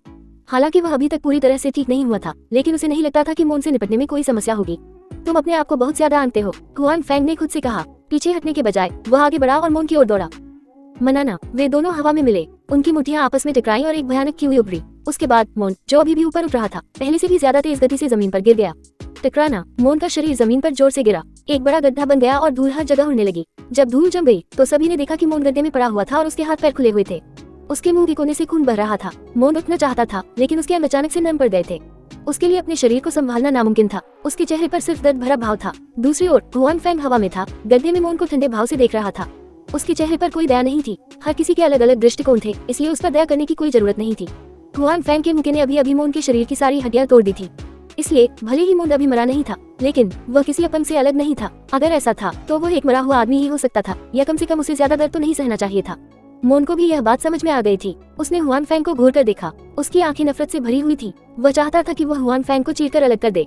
हालांकि वह अपनी मौजूदा स्थिति को भी समझता था, इसलिए हुआन फेंग को देखने के बाद उसने अपने शरीर की सभी मेरिडियन तोड़ दी। उसके बाद वह निराश होकर जमीन पर लेट गया और अपनी आखिरी सांस ली। मोन को भी यह बात समझ में आ गई थी। उसने हुआन फेंग को घूर कर देखा। उसकी आंखें नफरत से भरी हुई थी। वह चाहता था कि वह हुआन फेंग को चीरकर अलग कर दे। हालांकि वह अपनी मौजूदा स्थिति को भी समझता था, इसलिए हुआन फेंग को देखने के बाद उसने अपने शरीर की सभी मेरिडियन तोड़ दी। उसके बाद वह निराश होकर जमीन पर लेट गया और अपनी आखिरी सांस ली। कुछ ही समय में डेविल्स ने अरविंद और मोन को खो दिया था। इससे डेविल्स के लोगों का मनोबल काफी गिर गया था। उनके दिलों में निराशा की गहरी भावना भी थी। यह युद्ध के मैदान पर एक सुपर विशेषज्ञ की भूमिका थी। एक बार जब वे दुश्मन के एक महत्वपूर्ण व्यक्ति को मार देते हैं, तो इसका पूरे युद्ध के मैदान की स्थिति पर बहुत प्रभाव पड़ेगा। अगर ये हुआन फेंग था जिसे अरविंद ने मार दिया था, तो अब नश्वर दुनिया के लोगों का मनोबल काफी गिर गया था। हुआन फेंग के बिना एक और अरविंद होगा। नश्वर दुनिया के लोगों के लिए शैतानों के लोगों के खिलाफ लड़ना बहुत मुश्किल होगा।